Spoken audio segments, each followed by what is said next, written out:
It looks like we are live. Welcome to the Startup Tank, Climate Investor Pitch Show, folks. If this is your first time, thanks for coming.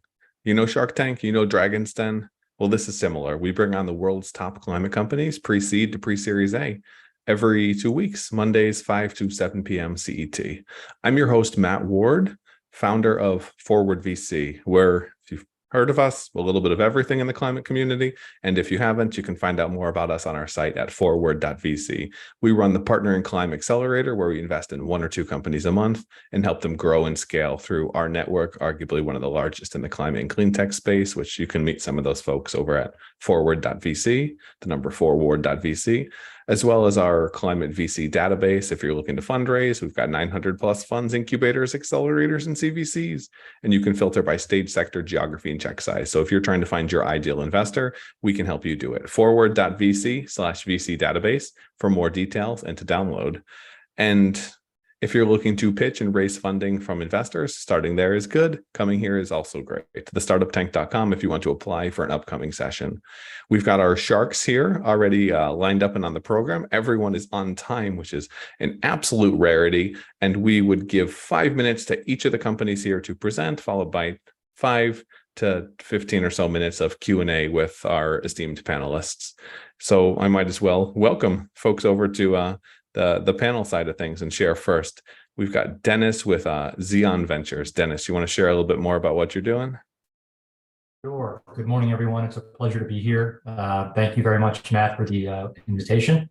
My name is Dennis Clark. I'm an investment director at Zeon Ventures. Zeon Ventures is an early stage venture capital firm investing across climate and sustainability, advanced materials, and human health.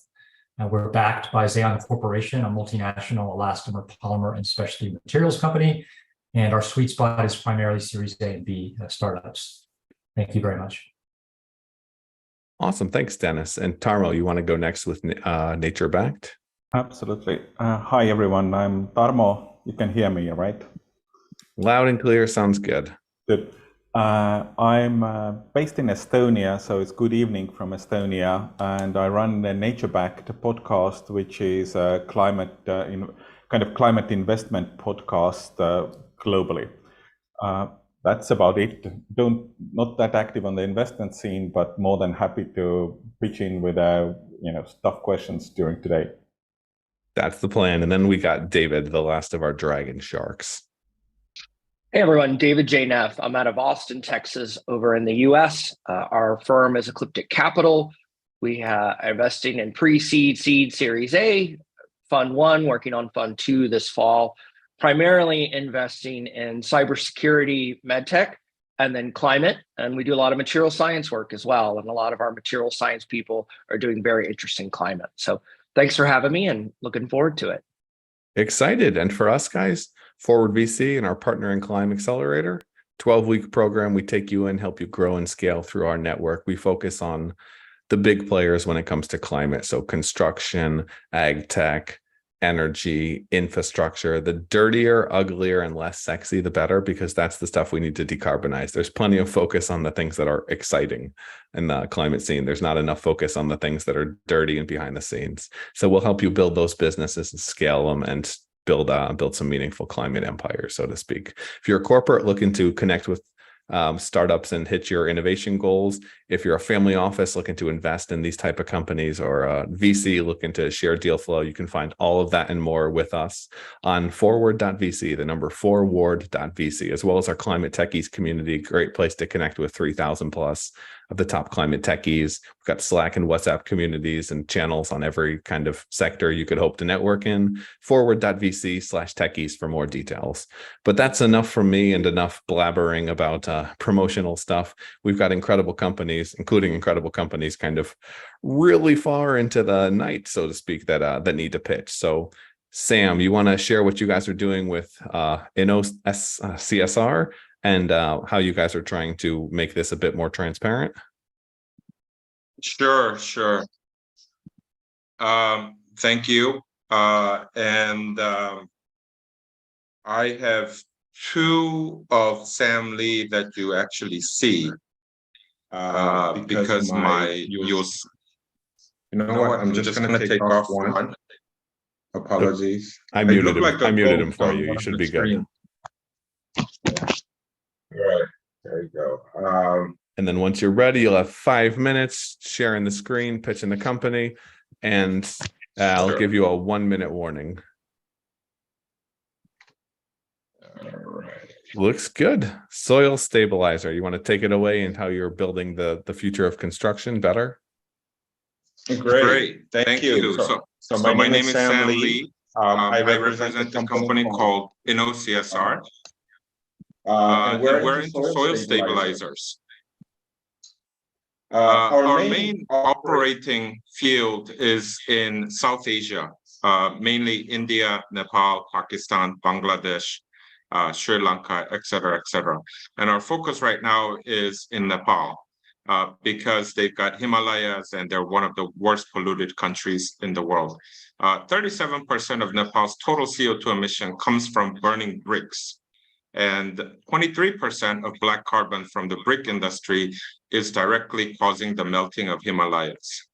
And the brick industry in South Asian countries have decreased profitability during the COVID because of global inflation of coal prices and labor cost. And this leading to a very low quality bricks because they are using a very low grade coals. These are the live pictures that you see at the site.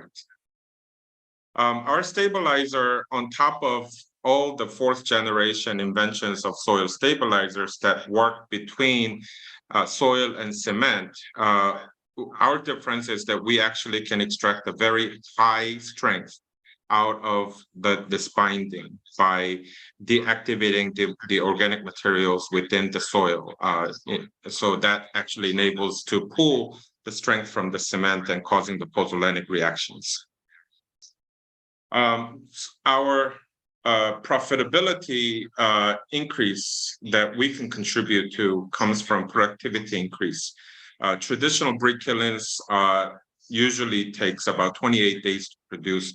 We reduce that to 5 days, 7 days. So cutting down 80%, we manufacture indoors. Our good brick system, which is the whole process of making this non-fired bricks using our soil stabilizer, has an initial capex investment that is 20 to 40% compared with setting up a new fire brick kiln. So the productivity increase is 3 to 10 times compared to the fire brick solution. And this means more revenue, more profit for the brick manufacturers. We have less input. So we need 1/10 of a land, 1/10 of the labor. And we're turning something that, like what you see on the left, to something that you see on the right. And we have much better strengths, usually averaging about 10 megapascal per brick. That surpasses the global standard. We are much more equal in shape and better in quality. Unit by unit cost, we're about 5 to 10% cheaper. Nepal's brick market size is about $175 million. They have about 1,600 brick kilns producing 5 billion bricks. And we aim to achieve about 40 to 50% in next 3 years. We are like an espresso capsule model.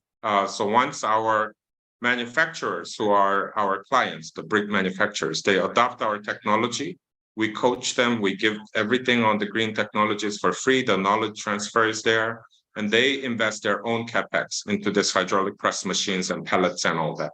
Once they do that, we actually supply them the Nespresso capsules, which is our soil stabilizers every single month, which usually comes down to about 3 to 4 tons of our material that has a gross profit of more than 50%, and plus the extra 1 minute warning. That comes out of it. 1 minute warning. Our market beyond Nepal is a $10 billion market in South Asia that is waiting. We've registered our carbon credit on both UNFCCC and Vera. And we can use our stabilizer for the road construction as well, substituting the aggregates and saving the cost of throwing away the soil.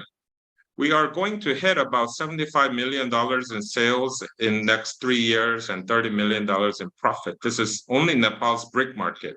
If we go into India, Pakistan by the end of this year, and our road system, carbon credit, all not included in this financial projection. We're looking for about $3 million at the moment, and this is how we're going to actually use the money. My team is led by me, with our inventor of the soil stabilizer, our CTO, Asha Kotari, is doing our MDB and carbon credits, and our COO, Tim, is in charge of operations. We have a committed funding from ADB Ventures, one of the multilateral development banks, Asian Development Bank, that committed 1.5 million. So we're looking for the other half, 1.5 million. And we work with a lot of international organizations. And time is much. up. So you're raising, looks like a seed. Is that equity dilutive, or is that a grant from the other fund? It's equity. It's equity from ADB. And they will be taking about 10.8%. They gave us a grant about a few years ago, which they're converting that as well. So they're putting in total of 1.625 in this round. That will result in about 10.8%. So we have a valuation of $15 million post. Very cool. And what are you looking to get to with the funding? What's the kind of milestone you need to hit? The milestones we're going to set up a mixing plant. Of course, the sales will need to stabilize, come out. We need to turn profitable. We have been pumping money in because of the COVID and all that, and we need to expand into Pakistan and India with the funding. And that is a totally new, different game once we get in there. Awesome. I would pass things over. David, do you want to go first? And then just jump in whenever you guys have questions. Sure. Thanks, Matt. Hey, Sam. Nice to meet you. I know you only had 5 minutes, so it's a fast burn there too. Just explain to me, I guess, because I didn't understand from the pitch, how a brick is normally made, right? I know you had kind of a quick overview of it, but if you're not familiar, obviously, with brick making, like what's your special, besides you have a soil additive, and I guess what are you replacing in the normal supply chain of a brick being made, and maybe just give me the highlight reel of that. Okay. First of all, apologize for my face. I look like a ghost, right? My camera is actually broken today on the laptop, but you can actually see a glimpse of me. But anyways, the traditional brick at the brick kilns. So in Nepal, there's 1,600 brick kilns in every town, producing 6 billion bricks, per year. They actually require large land, usually 3 to 4 acres and all that. And then they would hire about 200 to 500 people. These are migrant workers that are usually from India or Bangladesh. They don't want to follow the labor laws. And there is a bondage labor that's going on in this field because half the year they produce in the dry season, half the year during the monsoon season, they can't work. So they actually take a very high yield loan from the owners. Now, these guys actually mold a dry mud, using a 1 brick by 1 brick molding by hand. And then they would actually air dry that, and then they would stack that up for 1 week. They would fire with the coal, and then they would let it burn for 1 week, and then they cool it for 1 week, and they take it down in 1 week. So you would actually see about 200 to 500 of these migrant workers in this large brick kiln scene, which looks like that they're building a pyramid. And you will see all these child labor issues, also women inequality issues, animal welfare issues, you name it. Out of all the 17 UN SDGs, we're hitting about 12 of them. And they burn, Nepal in a year, they burn about 1 million tons of coal. They emit about 2.2 million tons of CO2 every year. They are out of 180 countries, there are 177 and 178 in terms of the air quality.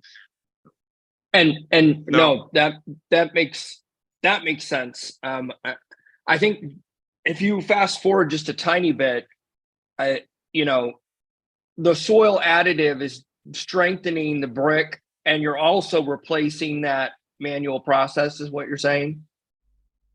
Correct. So what they do, their biggest cost factor is coal and labor in the traditional brick kiln. Our composition is, our good brick system is a 90% soil, and 9.8% cement, and 0.2% of our soil stabilizer. And we would use a hydraulic press machine and a proper pan mixer. You mix it together, everything drops by the weight, and then you would actually press it in the hydraulic press machine with the vibration. You air dry it, cure it for 7 days, and you have a non-fire brick that is 10 megapascal. And then my last question, I'll let other folks jump into. Why Nepal? Is there a connection there? You guys have done sales there before. Like, why is that kind of the target market? So my management team, we spent a lot of time in China before, when we were having our early careers, and we've seen China grow from 0 to 100 over a decade. And of course, our final goal is India. In South Asia, I told you Nepal has an annual demand of 5 billion bricks. India burns 300 billion bricks. It's a 60 times market. For our soil stabilizer, is a $10 billion market in the whole South Asia. Now, in order to get into India, we needed a very good practice round. And in Nepal, there was an earthquake in 2015 that are still building the houses. So there was a lot of need for the bricks. Number two, the Himalaya that they owned, the Everest, was suffering so much. So it was very symbolic. And they had, and they were very much welcoming this new technology of coming in. They also have a sufficient hydropower, which is a renewable, that was able to pump out all these three-phase electricity. So we have right now about 6 sites that are using our technology. We have 22 agreements that we've made. So by the end of this year, we should have more than 20 sites in Nepal all across. With that reference and all that, and this year, we've started to get some sales and revenues in. We will get up to that level. So with all that, we're going into India and Pakistan. Sam, this is Dennis from Zeon Ventures. Thank you very much for the presentation. Hi, quick question, kind of drafting off what you were talking about the existing customers that you have. Can you share a little bit about the construction industry in Nepal and the relevant players in the supply chain, and how you've gone about kind of getting market penetration, and what your strategy is there for customer acquisition? Correct. So the brick demand and brick users, usually 40% comes from the government. Not just the government buildings, but government supporting buildings.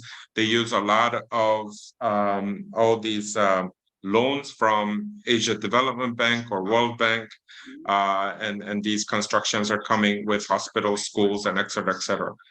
The other 30 to 40% comes from development, from the construction companies. They do real estate development, they build houses, and et cetera. The 10 to 20% comes from individual house owners, and they actually go to brick kilns by themselves, and they pick out the bricks and they use it. For people that are going to be our client, who are usually brick manufacturers, we categorize them into 4: the brick kiln owners, brick depot owners. We have construction company owners and contractors. So these are the ones that are either following the bricks in terms of that they can sell them or they can use them on their own. Construction companies also saving the cost by producing it by themselves and having the brick manufacturing plant right at their development site, so that they don't actually have to throw away the soil and save the transportation cost and etc. We actually are very good in terms of building the ecosystem. So we've done our stakeholder analysis, and we go with a lot of multilateral development banks. We work with the government. We work with the Nepal Bricks Association. We work with the media, NGOs, and et cetera, et cetera. Everybody has different methodologies, but their common goal is, let's actually switch the brick killing method, the brick burning method of how to make bricks, and we have actually from day one told the brick manufacturers that we're not here to kill you and drive you out of the business. We're actually here to make you more rich, because the productivity goes much more up. You actually end up becoming much more rich if you actually transfer with our technology. So that has, and our business model is actually very much interlocked with their success. They sell more bricks in the market, they will buy the chemical more the next month. So this has actually very fastly, worked in getting the ecosystem and getting them to come on board. Makes sense. And then what's the biggest challenge for them to switch? Is it the CapEx cost? How different is the good brick system versus what they're currently using? So right now, the biggest challenge that they have is the construction economy. That's something that we really can't control as a private sector company. But the construction economy is still very low, and it still haven't recovered fully in countries like Nepal. We believe that as the economy gets better, the first thing that will actually move is construction, because it creates a lot of jobs. So that brick usages will be there. But our adopters, their first worry is, will this non-fired brick actually take the market? Will the customers actually buy these? So we're doing a lot of public education as well. Very fortunately, we're backed up by World Bank, ADB, very strong brands, in terms of when it comes to construction. And all that. So we're in pretty good hands. Great, thank you. Tarmo, go ahead. I know we are short on time, so actually two questions. One simple one: what's the footprint of the stabilizer production? Are we solving the kind of climate challenge with something which is actually green? So the footprint of the for our stabilizer production plus all the transportation and all of that, according to our POADD, if I remember correctly, our brick actually pumps out 150 grams per brick production in terms of CO2 emission, whereas the traditional fire brick pumps out 450 grams. So we save about 300 grams per brick. If you multiply that by each machine pumping out 10 million to 12 million a year, that gives us a pretty good about 4,000 to 5,000 tons per machine per site. So if we actually have a considerable number of these sites taking 40 to 50%, we're expecting about 1.5 million tons of CO2 emission being reduced. And maybe the last thing to wrap up, basically, what gives you confidence that you can actually replicate Nepal to India or Pakistan? Because that's the kind of the big story here. Right. So of course, these countries are little by little different. However, what we have seen, and we've just entered recently into Pakistan, we just took our first trip. We were invited by the World Bank for the reconstruction of the flooded area from last year. They're building 2.1 million houses, and they need about 30 billion bricks over the next 2 years. And when we went in there, we found common factors, which is that this industry, the brick kiln industry, they have not had a technological innovation in years.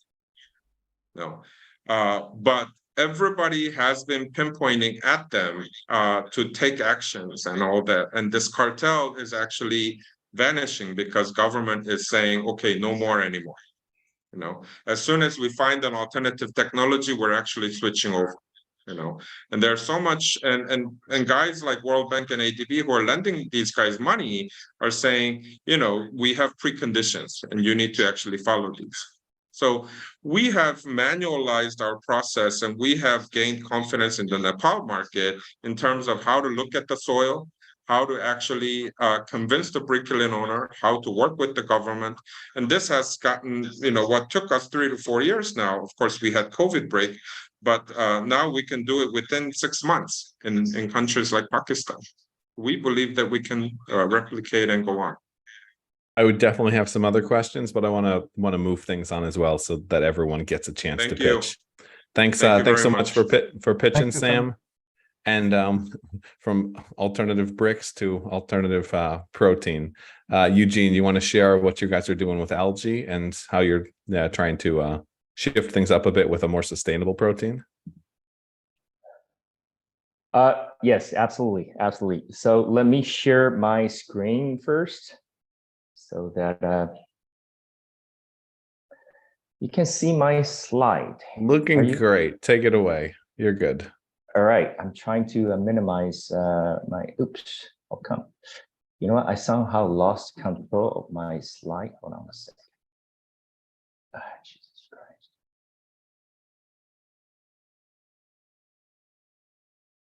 All right. So the name Sophie has a reason. Sophie is actually my daughter, if you ask. She's allergic to shellfish. That's how I got the idea to work on microalgae. This is actually my second startup. My first one was in California back in 2010. We are the world's first plant-based seafood company. The company is called Sophie's Kitchen. It was because I was working on Sophie's Kitchen. I was looking for ways to make a perfect seafood replacement. That's how it got me the idea to see if we can actually make protein out of microalgae. Now, these 4 words pretty much sums up what we're trying to work on. It's a much grander project, as you can see right here, than just the seafood replacement.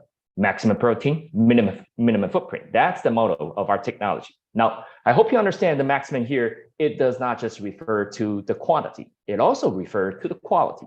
And with the most nutritious microorganism on planet Earth, which is microalgae, I believe you can see why we are so confident that we can do so. Now, the whole world is moving towards plant-based. That's very clear. But then the question we pose to the world is that, are these plant-based proteins really the silver bullet that we're looking for?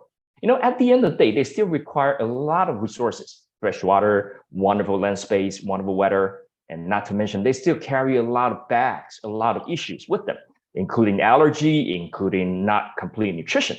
So that's why we think the whole world needs something even better, something different. And this market research report also confirms that there is indeed a thing called microorganism-based protein, and that's a huge market down the road. So this is our solution. By now, we have already gone through over 1,200 different species of microalgae already. We have a few strains that can grow in dark in fermentation style, and they're really sturdy. You can feed them with all kinds of industrial size stream for them to grow. We don't really have to just rely on sugar. But more importantly is that we have an added protein isolation process. And after that process, it's that wonderful color, wonderful flavor protein flour that in the future can be even cheaper than soy. Now, this is the difference we want to make. You go to any GNC store, you go to Amazon, the supplement section, any of the microalgae protein flour like Chlorella, Spirulina, you ask, it's going to be like that. Very dark in color, fishy in smell, also very expensive in price, anywhere between 30 to 100 USD per kilo. We want to create protein flour that's color neutral, flavor neutral, and like I said, it's going to be cheaper than soy in the future. Now, the beauty with this technology is the fact that fermentation, it saves a lot of water, saves a lot of land space. It also saves a lot of time. And translate that onto a per unit production basis, you save a lot of energy as well. Not to mention that fermentation, we don't need herbicides, fertilizer, antibiotic, or growth hormone. That's going to be really healthy to the environment where we grow the protein and also to the human body who consume it. On top of that, our microalgae encompasses all the essential amino acids, all the vitamin Bs, and lots of iron. It will not be another super sustainable protein. It will also be another super nutritious protein. One of the features we try to make it green is that we use industrial side stream to replace sugar to feed our microalgae. This what turns out to be a wonderful idea, not just to create a circular economy, but also help us reduce our production cost. This is our product roadmap, and I guarantee you will never hear another microbial fermentation company talking about their product roadmap like the way we do right here. Because why? We think protein isolation is very important, because without protein isolation, all the protein, all the nutrients are locked up in the cell. And if it's locked up in the cell, bioavailability is low, functional property cannot be high either, and you cannot use it to create a clean label, and to the food manufacturers, the cost will be high. So that's why we want to create protein flour that has a lot better functional property, like the chart is showing right here. 1 minute warning. With that in mind, we can then create a lot of different kind of applications like we illustrated right here. And most of the pictures here are real photos from our lab. We got a lot of IPs. This is our revenue models and go-to-market strategy. We're B2B business model. We also plan to license our technology. Our go-to-market strategy, we're currently at the first stage. When we're small, we're doing a lot of customization. And definitely when we grow, we will do a lot of standardization for sure. Now, this is our milestones and tractions. We started out in Singapore back in 2017. By now, we have raised about $2.5 million USD. We also have 3 small commercial contracts with 3 not so small companies. As you can see right here, this year so far, we have generated about 100,000 USD. This is my team. As you can see right here, most of us are still based in Asia, but we have a bigger plan. We want to expand to Europe because all the customers are currently in Europe waiting for us. Thank you very much, and I hope you enjoy my presentation. The floor opens up for any of your questions. Thank you. Awesome. While I'm opening the floor and pulling everybody else in, what products do you currently have, and what kind of TRL level would you categorize them as? So we currently have 2 cutters of flour. Let me quickly show you right here. It's in my stack. So we have one of what we call pale white. I don't know if you can see it. It's a pretty neutral flavor cutter. Another is a bit more yellowish. I apologize. The lighting is making it looks all pretty flashy, but I hope you can see the difference. So we are offering 2 different colors of powder, all from Chlorella vulgaris. No regulatory issues. We're EFSA ready, GRAS approved. So that this means that the manufacturers can use it to make foods to sell in the retail store. Honestly, actually, currently in the US, about 100 stores are selling a plant-based Swiss cheese that's made with this yellow one. And it's done by one of our customers, which is Sigma Alimento, a public company in Mexico. They manufacture this cheese with our protein and then sell in the US. And they're going to launch it in Spain pretty soon. So those are the track record that we have so far. Nice. Tarmo, you want to kick things off with questions? What about the kind of cheap cost base? You were talking about how you are able to do them cheaper than anyone else. It seems to me that in this industry, people have often been offering cheap as part of something which is really, really expensive. But you seem to be focusing really on this kind of mass production. What's the trick there? So at the end of the day, the pricing or the costing issue is a simple economic equation. Why plant-based foods are still more expensive? Because looking at the retail grocery store aisle, the meat case is still like 3 times or 4 times bigger than the plant-based foods. So as the consumption go up, we believe the cost will go down. Now, in our case, our fermentation process, we have to scale up the fermentation volume in order to scale down the production cost. Using our technology and parameters in our calculation, at just about 10,000 ton annual output level, we can reduce the production cost to about $3.5 USD per kilo. Now, 10,000 ton a year is actually not that much. A lot of consumer brand that I know can sell for like 50, 60,000 ton a year. So that gives you an idea. Now, what's more interesting is that there is another research report done by a school in the Netherlands called Wageningen, done by Professor René Weivel. I can even share that report with you. He believes that we can achieve just $1 USD per kilo at just 6,000 ton a year.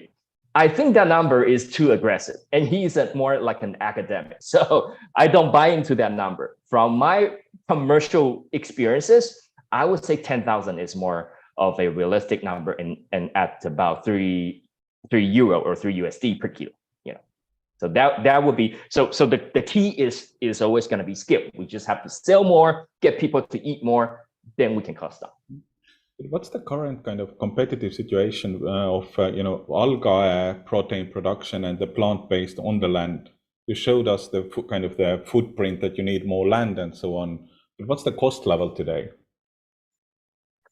So, we actually need a lot less land, not a lot more land. So for the same quality and same amount of protein, we only need about 0.02 hectare of space, when compared to beef, you need about 141 hectare of space.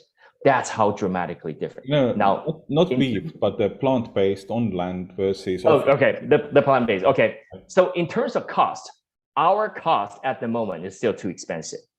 Our cost at the moment is at about 17, 18 USD per kilo. But I hope you can also understand that when I started my first venture, Sophie's Kitchen in California, I was trying to buy pea protein from Belgium.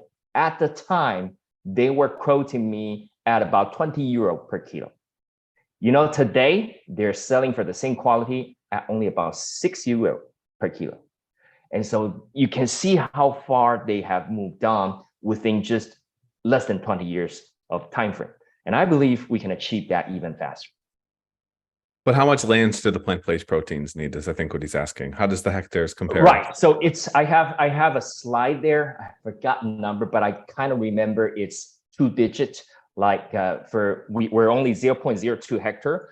For the soy and pea, they need about 19 or 20. That's what I remember, But the memory is foggy, so don't hold me for that. We will not quote it. No, don't worry. I can share with you the number later on. It's in my file somewhere. Yeah. Your 10 plus patents or the pending patents, Sure. Which part of the kind of the whole chain they are in? I like the question. So the strain itself currently is not protected by the patent, because as you can realize, once you tell people how you breed, it's like breeding the cattle. You breed the best cow for the meat or for the milk. Once you tell people how you do it, everybody knows, right? And there's no way to protect it. So that's why the strain itself is not patent protected. Now, the fermentation process, there are quite a few things that we can use patent to protect ourselves. So we have a few patents filed right there.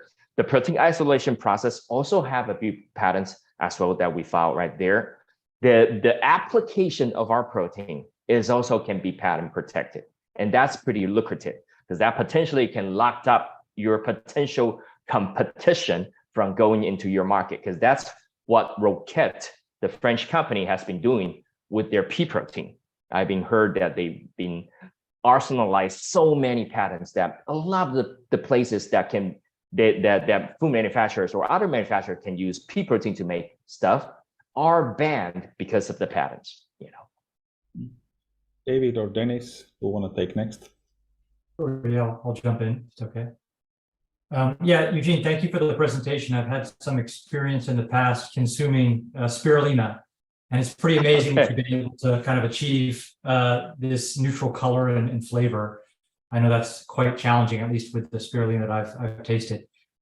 Really interesting technology, but it is a crowded space, the alternative protein space. I'm curious how you intend to position yourself kind of within the alt protein market, and compare yourself to other protein sources. Is it more like an ingredient play where you're focused on cost basis? Do you intend to have a more consumer-oriented brand and market on taste?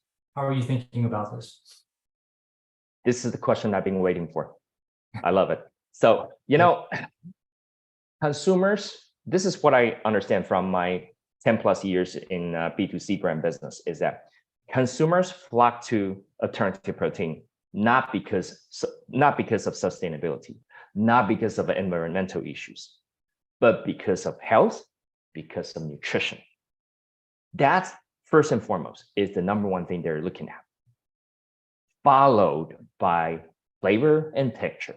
Now, looking at all the offerings of the new protein around us, I don't think you can easily come up with one protein that can be called complete protein. We can call ourselves that. We can deserve that title without any doubt. With all the essential amino acids, with lots of vitamin Bs, a lot of plant-based protein don't even have a meaningful amount of vitamin B, and lots of iron. So I am confident that we can win the game with nutrition. Now, having said that, I still think the whole world is so hungry about protein. Just look at my mom and my dad. They know that they're aging. First thing they know they should eat is protein. Everybody today knows that how important protein is about. And so that's why I think that the demand, the increase in the demand will compensate, will get everybody lifted. And looking at how the pea protein and the rice protein, because pea has this awful taste and rice has the heavy metal issue and cost is high, they still claim a very substantial share in this new plant-based protein market. I believe we can easily conquer a substantial market in the near future as well. So that's why I'm very confident in my product. Got it. Great. Thank you. So basically around the nutritional profile, that's the key. That's what consumers want. That's the advantage to what you're doing. Exactly. Great. Yeah. Thank you. Really quickly on the production process itself, like what are the requirements? What are the potential bottlenecks that you see to scale this? I know that can be, cost is crucial. Can you share a little bit more there? Talking about scaling up, I don't know if you have read a lot about our industry. The bottleneck is still about the capacity. The capacity is just not enough out there. So that's why a few of our startups, so we're talking to quite a few European and also US, Canadian startup together at the moment. We're trying to form a few consortium together that we can then jointly and raise money with the contract manufacturing professionals that possibly we can down the road hopefully jointly build up a bigger capacity of fermentation facility so that everybody wins. Now, without the capacity, I think all the other bottleneck just paled in comparison to the capacity. Because if you don't have anywhere to produce, no matter how fast or how efficient your process is about, it's irrelevant. It's just useless. Are there no contract manufacturers that you could use? Most of the contract manufacturers are previously in nutraceutical and pharmaceutical industry. So their capacity, their fermentation tank is just too small for food ingredient. So for our purposes, we're talking about 100. What about beer?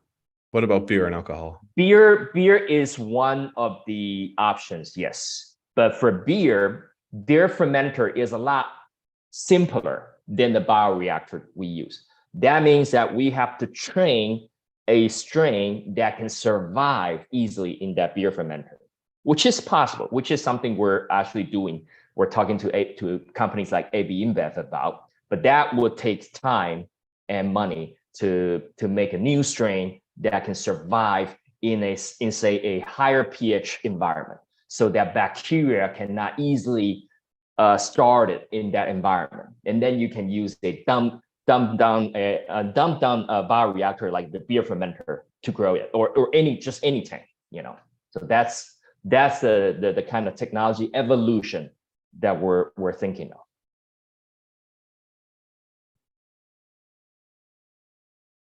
Great. Thanks, Dennis. Eugene, great presentation. Thank you for your time today. Talk to me about your go-to-market, right? I know you flashed your team slide. Pretty familiar with SynBio, seen a lot of interesting synthetic bio and reactor startups. And I think, the valley of death is great. Technology, PhDs, academics, we're training strains, we're adapting our strains, but then we're like, well, great, somebody has to buy this. And you need people who can go out and explain this, not at a PhD level, but at an InBev level. And also, to maybe Dennis's point, the market you're going after. So talk to me about your sales and kind of your go-to-market strategy there. So like I just told you, I'm the salesperson of the company, to be quite honest with you, because I have spent my whole career making plant-based food, vegetarian food. First and foremost, thanks to my family. I was born and grew up in Taiwan. We're fourth generation Buddhism and been making vegetarian food for 3 generations. So because of that, I spent my whole career making vegetarian food. And then I started Sophie's Kitchen. I then run into a lot of people. Sophie's Kitchen in 2019 was joining PepsiCo's Nutrition Greenhouse North American Accelerator program. Through that program, I know a lot of people from Pepsi, from McCain, from a lot of these wonderful consumer brand businesses. And also through that, we also joined then later on Mass Challenge Switzerland, which we then run into people from Nestle, from Unilever. So, you know, I have, if you go to my LinkedIn, you will see that I have a lot of people in this business, enough to get the first contact, especially companies who are interested in plant-based food. And I believe, and this is how we get the first 3 customers as well, is that once we can get our first contact, the right contact, especially, that's hard. Once you get the right contact in a company to be interested, then there's more likely you have a chance to pilot with them with something instead of just talking, which is not helping. Once we can pilot something, it's more likely that it will buy later on. And then Eugene, my last question too, I know on time-wise, is just when you find that person, you get the pilot, in that sales pitch, what are you replacing? Are you going in and saying, look, I know you use this at this cost. Here's what we look at. We're not at that cost, but we'll get there. Like, just talk to me on the 2 sentences of what you're actually replacing to convince them to go with you versus, 50 other people that are doing this. You know, the conversation in the protein world is actually a lot different than what you just said. They often talk about, what do you have something new? And why is this new going to take off? You see, that's how different the dynamic in the protein world. So they're just chasing a hype. Then they don't really care about the thing. Exactly. They're not caring about replacing the old stuff. They're caring more about, how can I develop more new stuff to conquer new market? Because like I said, this market just keeps expanding. And so that's why we have so much nitrogen in our lake and river, because so many people are eating so much protein. Even the urine is filled with a lot of nitrogen. And that's why we created another algae problem in the lake and river, So in the protein industry, first thing people ask is, what is the new thing? What is the next new thing? And why this new thing is relevant? Why this new thing is going to be here to stay? And that's constantly is the direction of the conversation. And that makes it easier for me, because then I can say, okay, here is the new thing that we offer. Here is why we think this new thing can stay and can be accepted,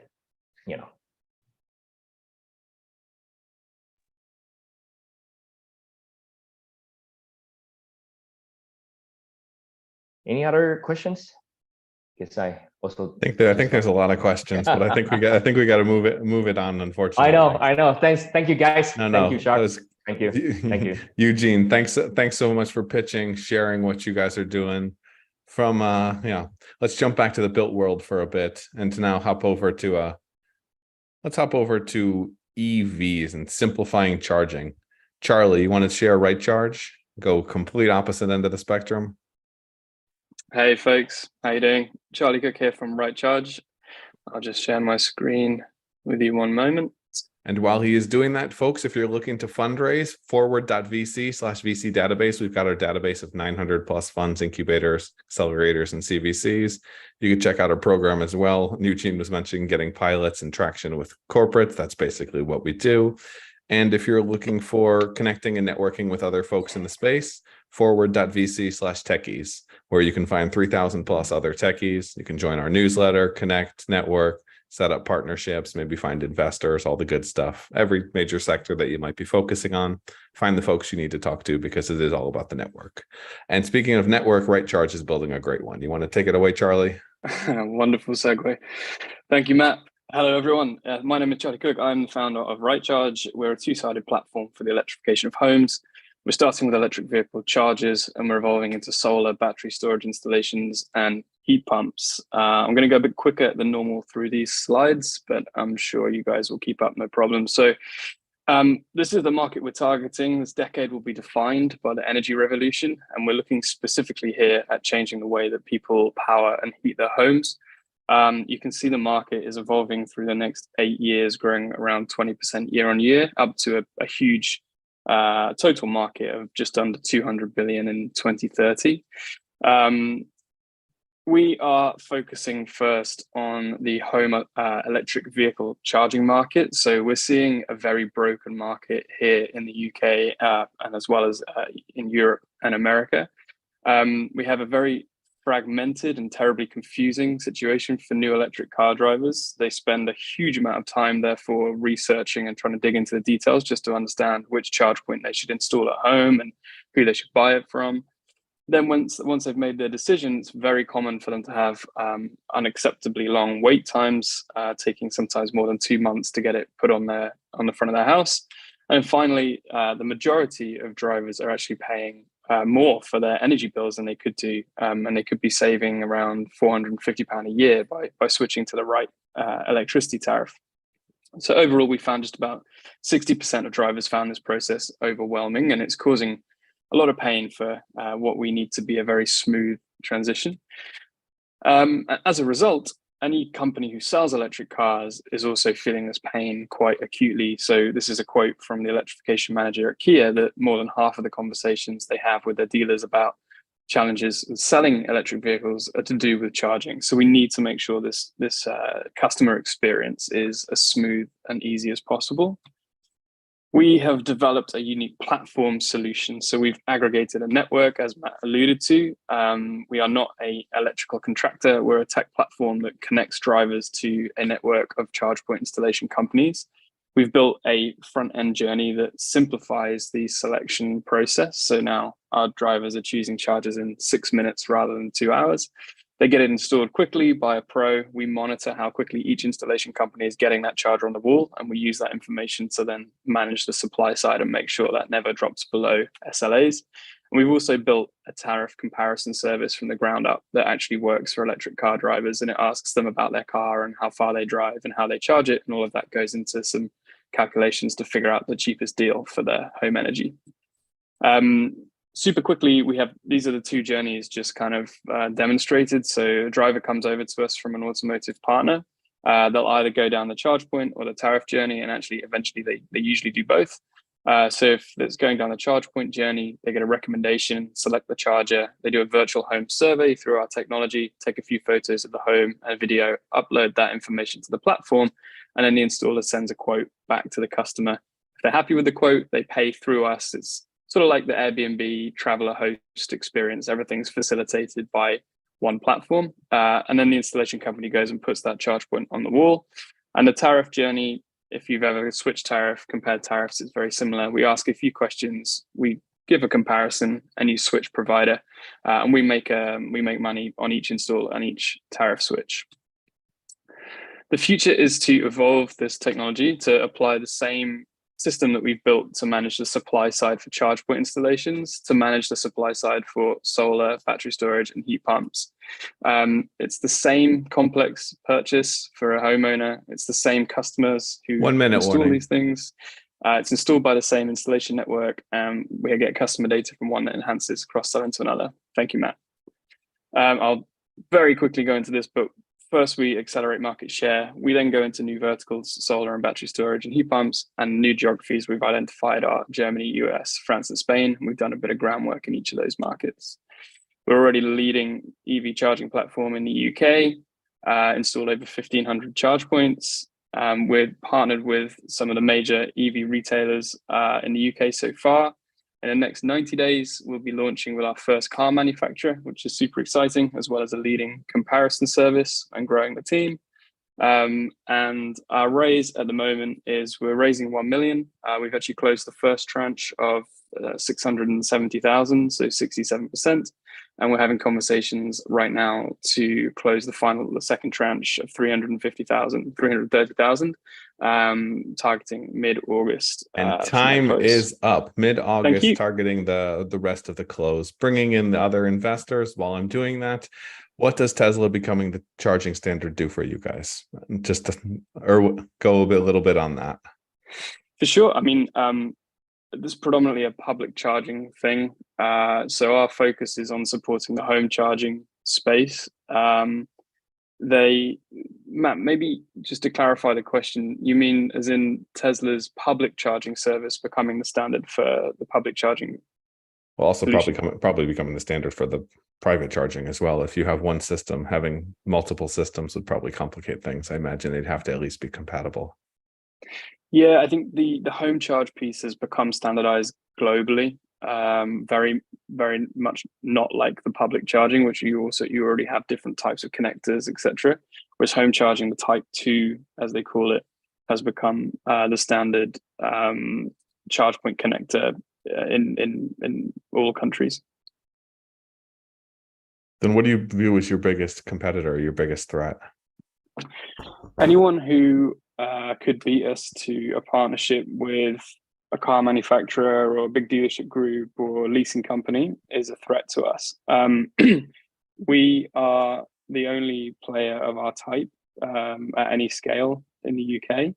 And we're seeing some similar platform models pop up in Europe and the States. But we also just face competition from the traditional charge point manufacturers who manufacture an individual product, or the national electrical contractors who employ a bunch of engineers across the country and therefore can offer this service to EV retailers. Yeah, it's a super busy field. Dennis, do you want to take things away?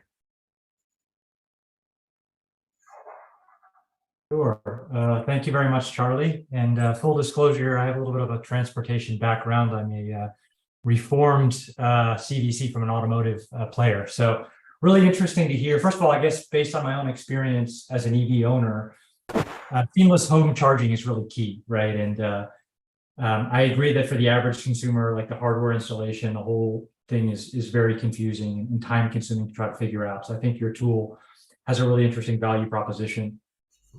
I'm curious, specifically, you said you have a partner, an automotive OEM that you're launching with.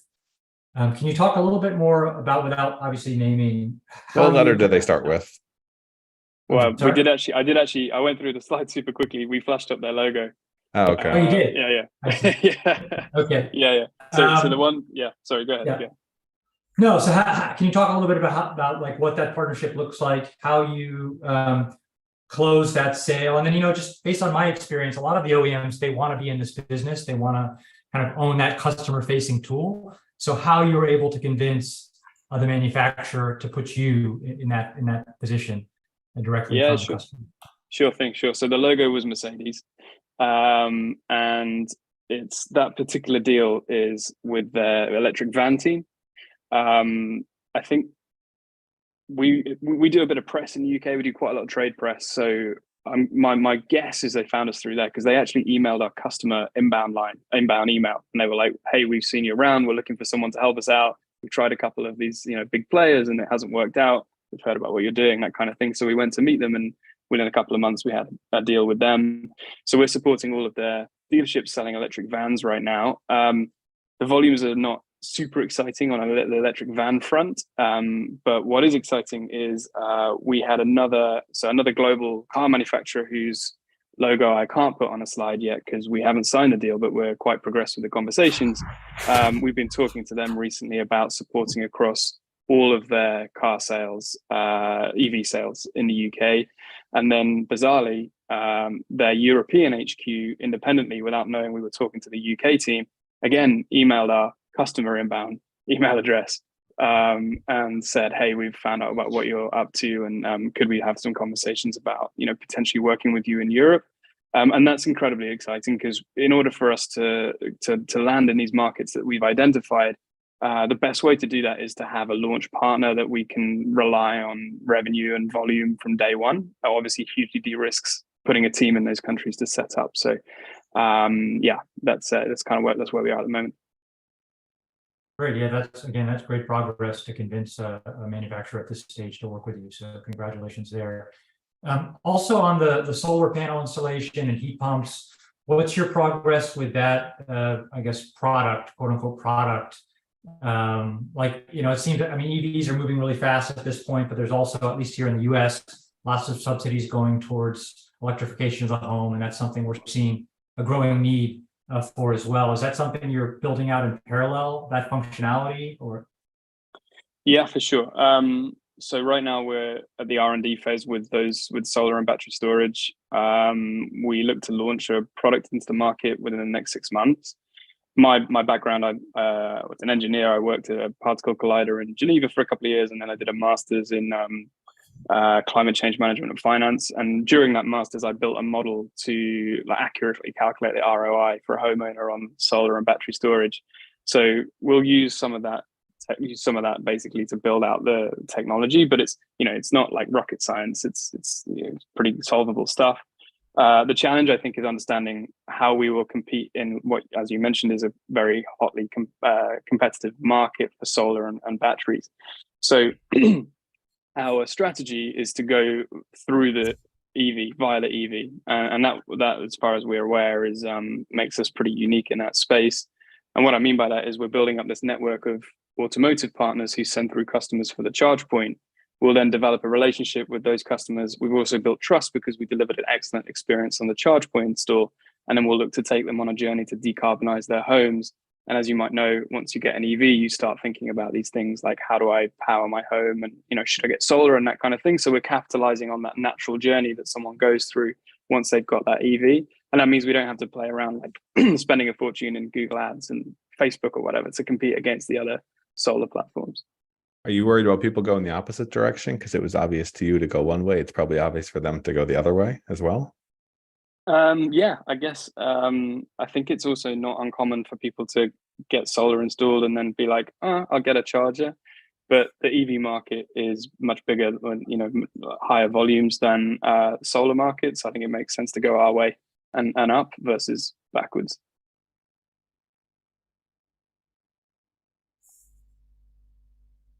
I'll jump in. Charlie, thanks for the time. Appreciate it. Yeah, I have to agree. It is interesting because obviously you have a couple of different paths for customer acquisition, right? I was just thinking back to my own solar journey, and there's so many of those sites, right, that you could Google to help you calculate an estimate. Everything you just talked about. I mean, Google has a competitor in Project Sunroof, right? Hard to compete with Google on that. So maybe EV is the true way to get in there. I guess, for me, I think a lot about that, again, go to market and sales channel, right? I guess, talk to me a little bit about that, right? The strategy is very awesome that Mercedes-Benz emailed you. You and I know that's rare for that to happen, right? Or it to be a low-level person and then they don't work there 2 months later and then the relationship's gone, right? So, you had the quote from Kia. You obviously have probably been maybe talking to people that Dennis used to work for in a previous life and others like that. But what's the actual strategy to go find those and break through in a way that there's not 12 other folks who are kind of doing the same referral and, gosh, we'd love to be, your front of the house for this type of thing? Yeah. Our most effective weapon, if you like, in that sense, is probably our network, but actually even more so is our investor network. So we've got investors on board who know the C-suite for every dealership group in the UK, for example. We've also got very, very senior people on board who are high up in the leasing world. And then we're about to bring on a chair onto our board who established Toyota's financial services in Europe. He then went on to do the same for Jaguar Land Rover, joined the Jaguar Land Rover board. And he has connections UK, Europe-wide in any car manufacturer or large leasing company that we need to speak to. So access to those businesses is one thing. And then just quite simply having enough manpower to hold enough conversations with these businesses to really, take advantage of the opportunities. The second challenge, we're a team of 6 right now. We'll be a team of 8 pretty soon. And we're actually recruiting someone full-time to work as a strategic partnerships manager. And so, that's going to actually be the first time in our history that we'll have someone dedicated to partnership development, which should massively help. But yeah, right now, just time is the bottleneck for us. And talk to me too on the flip side of all this, customer blowback, right? You refer me to 3 interesting people. I live, outside of London. I get somebody to come and do it. I'm like not happy with it. How are you kind of policing the installs, policing the people you're referring? And then have you seen that where you are included in the bad customer blowback, right? Like, why'd you refer me to this person that was, I had a pretty crappy experience with? For sure, yeah. And I think like any platform, that's always going to be a challenge, right?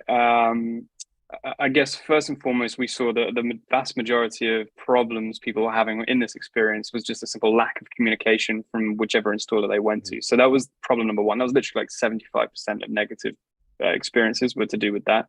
And we built out the platform so that now we can see the data minute by minute, how they're performing, and we've seen a huge increase in NPS as a result of that. So I feel like we've quite successfully hammered like the 3/4 challenge.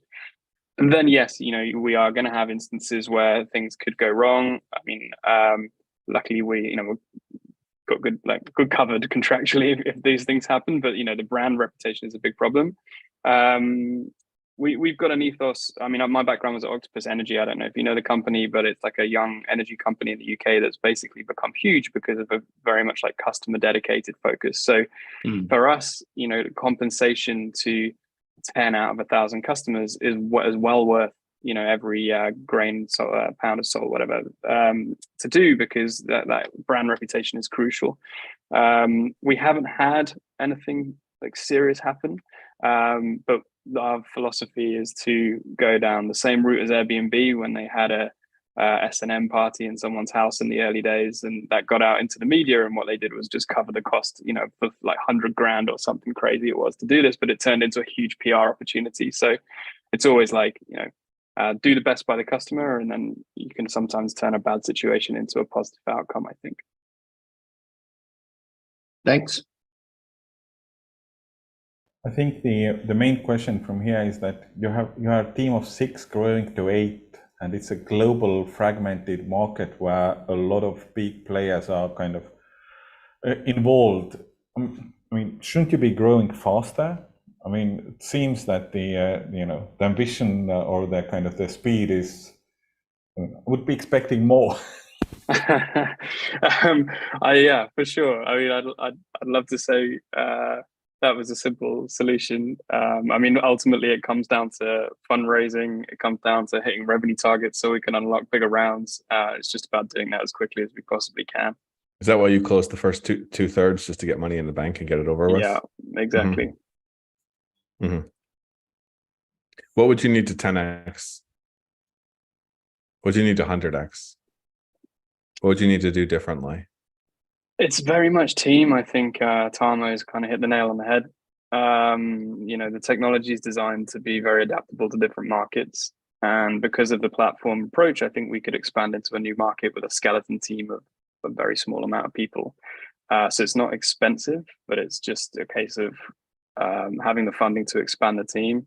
At the moment, we have to expand our market share and then scale revenues in the UK before we can unlock the sort of 3 to 5 Series A that we need to really scale things up.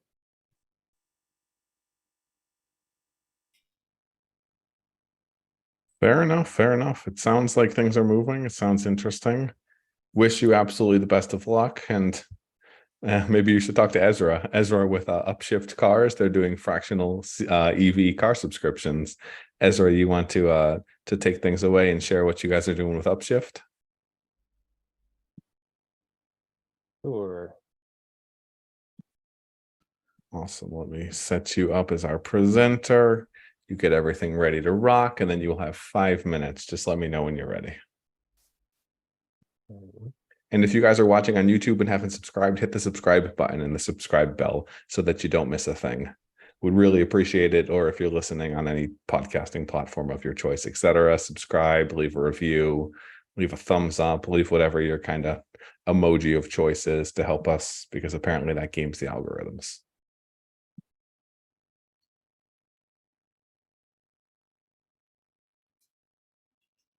Good, Ezra. Yeah, maybe I'll just do Acrobat. Okay, let me find the screen share. I'll just do this one. Can you see that? Awesome. Take it away. Looks good. Great. So I don't know if people are aware, but about half of all cars in cities are only driven about twice a week. And we're building a car subscription service for those drivers. So these people are rarely driving and they're constantly worried about an expensive idle asset. Every time they go out to their car, they're worried it's going to get a parking ticket or it's going to be broken into. They're worried about maintenance and repair. And they're locked into a long-term, multi-year contract on a car that they never drive, even if their lifestyle needs change. And if they want to go EV, they don't have anywhere to charge it if they're renting. We provide peace of mind with none of the worries that would typically come along with owning a car. Sorry, my phone is buzzing like crazy. I'm not sure what's going on. So we deliver the car to your door on the days that you drive, and we take it away on the days that you don't. We take care of everything like maintenance, insurance, and parking. And if you drive less, you pay less. We have flexible monthly plans that can accommodate different kinds of needs as your lifestyle might change. So our base plan is 4 days a month. It includes delivery and insurance, and days roll over if you don't use them all and then expire after 1 month. You can also buy additional days as needed. And we also have an 8 and a 12-day plan. This includes delivery and insurance, as well as maintenance and cleaning and roadside. We've built defensible, scalable tech for personalized EV delivery. So you have a mobile app. You can actually set your drive mode preferences, your radio station to get it delivered the way you like it. You can name your car. You can get accessories like a dog cover or surf rack.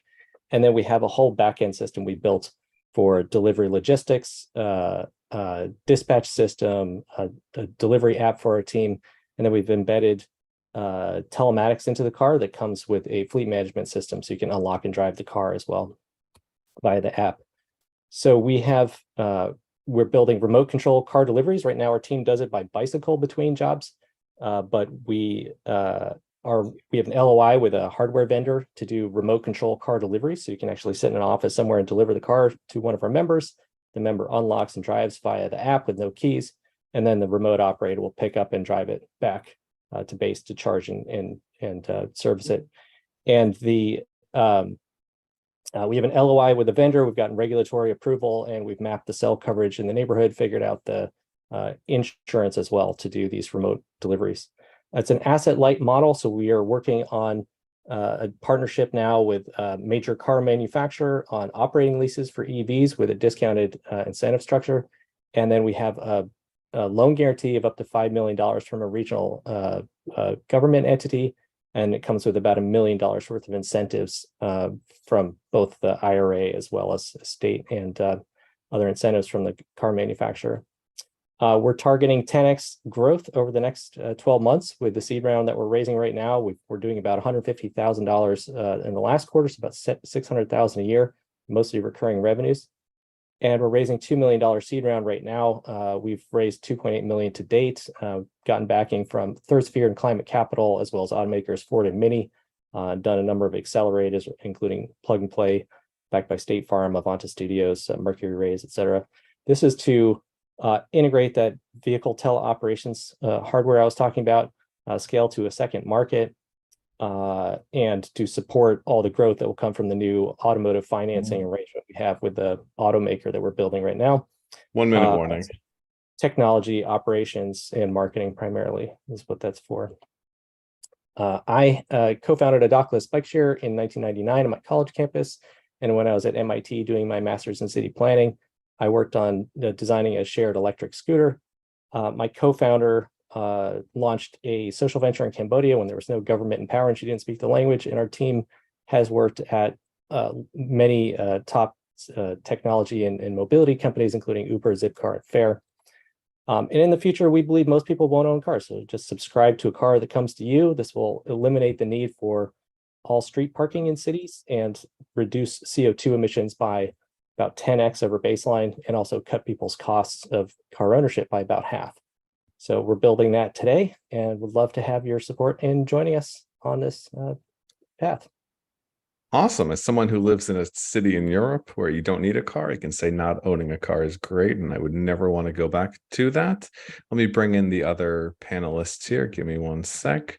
And while I'm doing that, there are a lot of people trying to do what you're doing. What's your special sauce? What's your defensibility? Why are there not going to be a million other people offering EV subscription services? Yeah, there's a lot of people doing different things, I would say. So there's people doing EV subscriptions. So you get a car 30 days a month and you can have it for 3, 6, 9 months. But then you have to park it, charge it, service it, repair, all that is on you. Then there's the other end is for people who really rarely drive, like less than once a month. They're doing car sharing, and that works okay, but there's a lot of friction there. It's not very convenient. It's not always available. It's not always clean or charged. And so that what we see is from the data is people typically fall off and buy a car once they drive more than about once a month. And our target demographic is driving about once a week. So they're driving 1 to 3 days a week, 5 days on average. So it kind of fits in between car sharing and traditional car subscriptions. These are people who don't want to deal with parking and charging, don't drive enough to really justify either one of those. And the logistics involved with the delivery component is pretty significant. We've built an entire system to manage that. And now we have the teleoperations integration as well to manage deliveries for 1 or 2 day bookings typically. That's a very different logistical structure than other services with a recurrent subscription. So you're focused more on US cities than places without public transit, I assume. We're currently focused on dense urban markets that have public transit and have car sharing and ride sharing and all the other alternatives that are out there, because we see that that's where the biggest sort of low hanging fruit. But we have gotten a lot of expansion requests in lower density markets, certainly around the world, in Europe as well, but also in low density markets like Phoenix and Dallas, where there's no other option. And so if you drive 6,000 miles a year, which is our target average, you don't really have any option other than to just lease a car and have it sit there 5 days out of 7. Okay. Tarmo, you want to kick things off? Yeah, kind of from the homeland of Bolt, which is doing quite nicely with its Bolt Drive operations in some of the countries where they are open already. And I think they did like 100 million revenues last year in basically the same business you are building. You said in the slides that you are kind of asset light model with the government backings and so on, but essentially for scaling and speed, you need actually probably a lot of people to be involved to deliver those cars. And this kind of asset light idea, you might not need to own all the cars, but you would still need to have significant costs. Yeah, as I said, we're doing remote control car deliveries. So this is essentially a lightweight driverless technology where you put sensors and cameras on the car, a drive-by-wire system and a modem, and you feed that back to an office somewhere where we actually have remote operators. So you asked again about the differentiation, why somebody else won't just do this. Well, this is a very new technology. There's about 5 or 10 teams doing this right now. There's actually one doing it, something similar in the Baltics that I'm aware of. And so we're currently doing our current deliveries are by bicycle. They're about half the cost of our closest competitor doing car deliveries. So we're already probably 2x more efficient with our current operations. And we expect we can cut that in half again with teleoperations. Sorry. So it's a cost of about $27 a day right now. I think we can get that down to at least 16, if not even $5 or $10, depending on the cost of the teleoperations. Sorry, deliveries by bicycles. I got confused there. You fold the seats down, you put a bike in the back, you drive it to the river. You have to get home from wherever you deliver it. You got to get between the jobs. Yeah. The job is about 2 kilometers between different deliveries on average, and that's a pretty good biking. It's usually actually fastest to just bike between those. Yeah, of course. Why is this not just a race to the bottom? Because if I need a car, the only thing I care about is it works and it's the cheapest one that works. That's actually not true. So what we see is that convenience is king, and that availability is also really critical. So the cheapest one that's not available or is way across town is not actually any. It basically doesn't exist to you. So what we see is the number one reason why people bounce off of car share platforms and cancel is the car's not available when they need it. So we guarantee availability, and we match our supply and demand to ensure that we always have a car available. If we don't have a car available, we'll pay you $100 and comp you a day of credit in exchange for a day of credit to go somewhere else. And that only happens about 1% of the time. So we ensure that you will always get to where you need to go whenever you need to get there. And that is not something that's currently provided by any of the competitors out there in the market. Could you onboard Uber drivers and let them rent out their car? Because that's the no, but could you? Because that is either them adding the feature or you facilitating that would bring all of those cars online for all the times they're not using them. Those cars would not have telematics or teleoperations in them, and our insurance wouldn't cover them. So what we're doing is we're building out, think of it more like Cruise or Waymo. Like we have a fleet of identical cars backed by an automaker. We put our own custom hardware into the vehicle so that it comes remotely, remote controlled, dropped off at your house. You unlock and drive it whenever you want, and then you drive off, and it's all personalized in your experience, so that whether you're in New York or San Francisco or LA or wherever you are, it looks and feels exactly like it's a car that you own in your pocket everywhere in the world at your doorstep. That's what we're building. That's how it's different. You brought up the automakers. Why not white label this for them so that Mercedes can have their own fleet and Honda can have their own fleet, and you guys are the back end that runs it, controls it, and profits? Otherwise, you're competing against them, aren't you?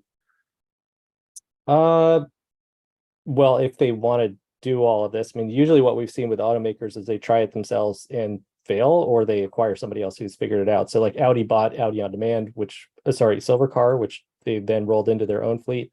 We've seen BMW and Mercedes try it and not really be very successful with it, at least here in the US.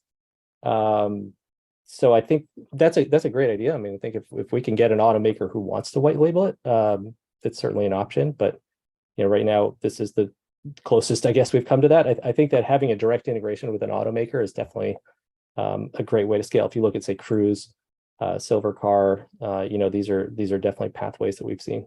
Might have to talk to Charlie about Mercedes.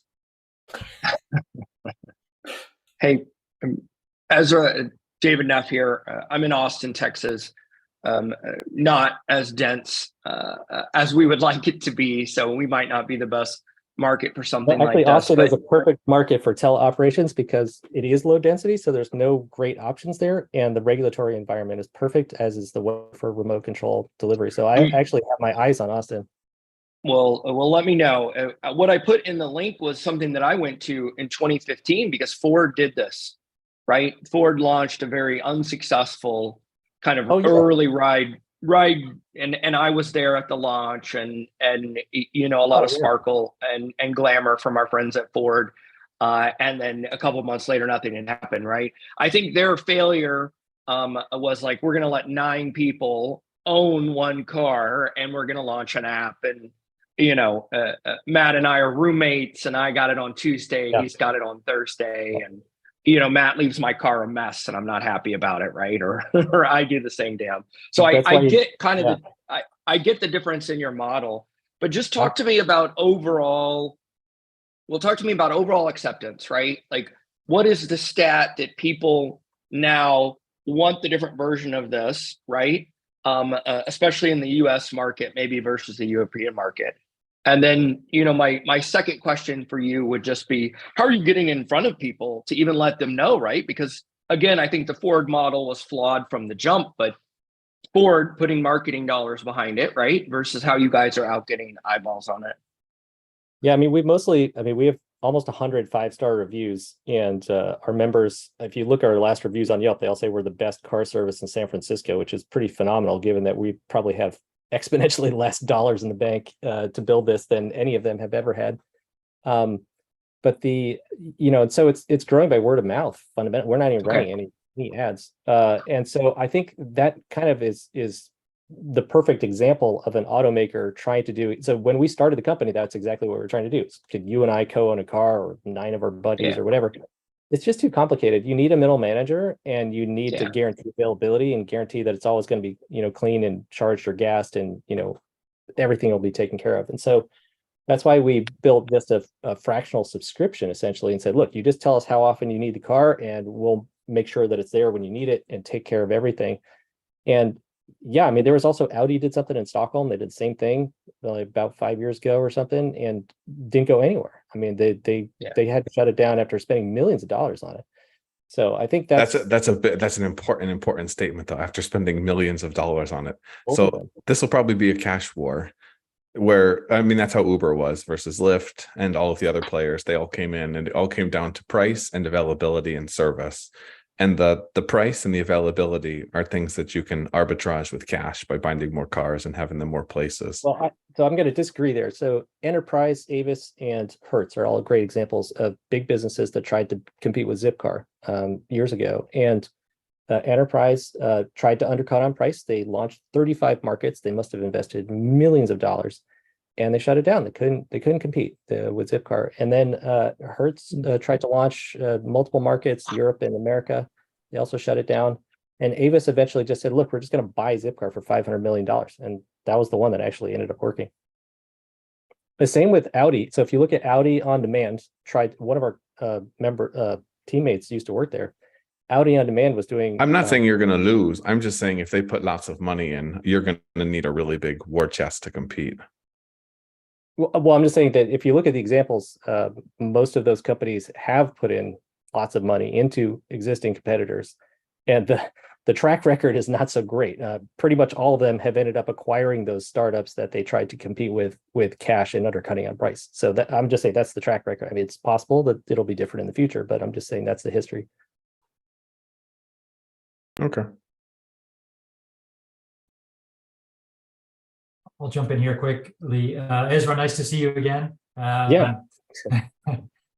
Real quick question on maybe piggybacking off of Matt's question on kind of like the unit economics around, like, what do your operating costs look like? And as you scale, how can you make significant improvement in the margins? I assume you're betting on, teleoperation that doesn't involve a human at some point, but then at some point, maybe you're competing against full autonomy in cities. So just wanted to kind of understand your costs and how you see those improving over time. Yeah, I thought I had a slide on that, but I don't. Well, I guess I have a very detailed slide I could show. It's yes and no. So I think that we're viable even if autonomous or driverless never comes to fruition. We've kind of built the model so that it's viable even with bikes. Basically, our what we're doing right now is we have no parking costs, and so the biggest barrier for car sharing is really making sure you always have a car available at people near where somebody is at the time they need it. And the only way to solve that right now is to just have a ton of idle capacity. And so they have about 30% utilization, which is very expensive. You got to maintain and clean and park and charging, forget about it. So that's why the costs are so high and the margins are so terrible, frankly. We have 50% utilization. I see a path to get that to 65, 75% utilization with more midweek business demand.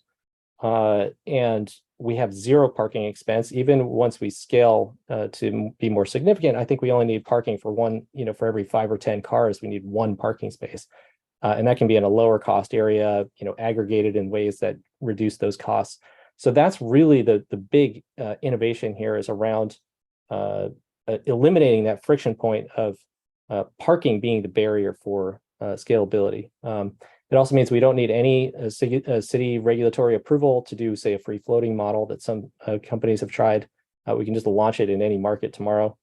And that dramatically cuts down both your barrier to scale as well as your cost, because the parking is actually almost as much as the car in many cities. Here in San Francisco, it's like $350, $400 a month for a parking spot.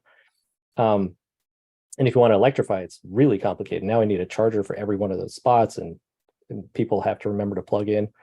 So on the unit economic side, I mean, we're already basically covering our core fixed costs of insurance, delivery, and car payment. And I see a pathway now to increase revenues per car per month, as well as increase utilization and decrease costs. So we see opportunities to decrease cost of the cars, cost of insurance, and also cost of delivery with the teleoperations as we scale. Got it. And just, oh, sorry, one quick follow-up. Just, I was surprised to hear you talk about the demographics of the current users or the usage of the current users in SF. And you mentioned, once per week. I mean, can you, what's the use case? What's the application here? Why wouldn't you use, let's say, rideshare? In that case, it seemed like a lot less complex than doing a subscription service and having, fractional ownership type of a scenario. Yeah, I mean, most people are using it. I mean, our average trip is 2 days and 150 miles. So if you did that on an Uber, you would be paying a fortune. Most Uber trips, I think, are 3 to 7 miles. I can attest. So we live in Zurich, and we have a car kind of service mobility. We can pick them up from different places around the town, and it's not you use it to go somewhere. It's you use it to actually go somewhere, like sledding up in the mountains, or you're visiting people who are hard to reach.